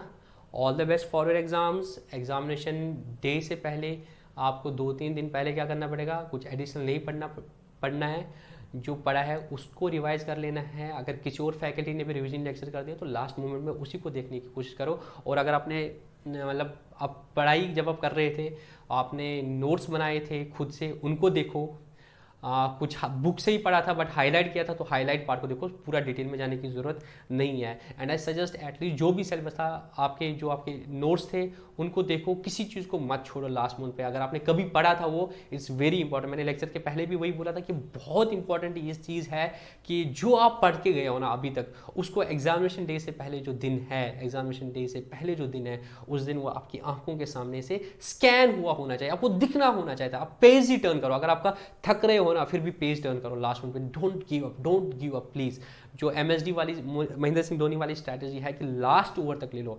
तो अगर आपको लगेगा कि आप अभी 3-4 महीने से कंटिन्यूसली पढ़ रहे हो और आप थके हुए हो, अब बोल रहे यार बहुत थक गए हैं और नहीं पढ़ूंगा, कुछ नहीं करना है ना। अगर नहीं हो रही है पढ़ाई, ठीक है, तो क्या करो, पेज को टर्न करते रहो, कुछ ना कुछ तो याद रहेगा ही। जस्ट टर्न द पेजेस, ठीक है।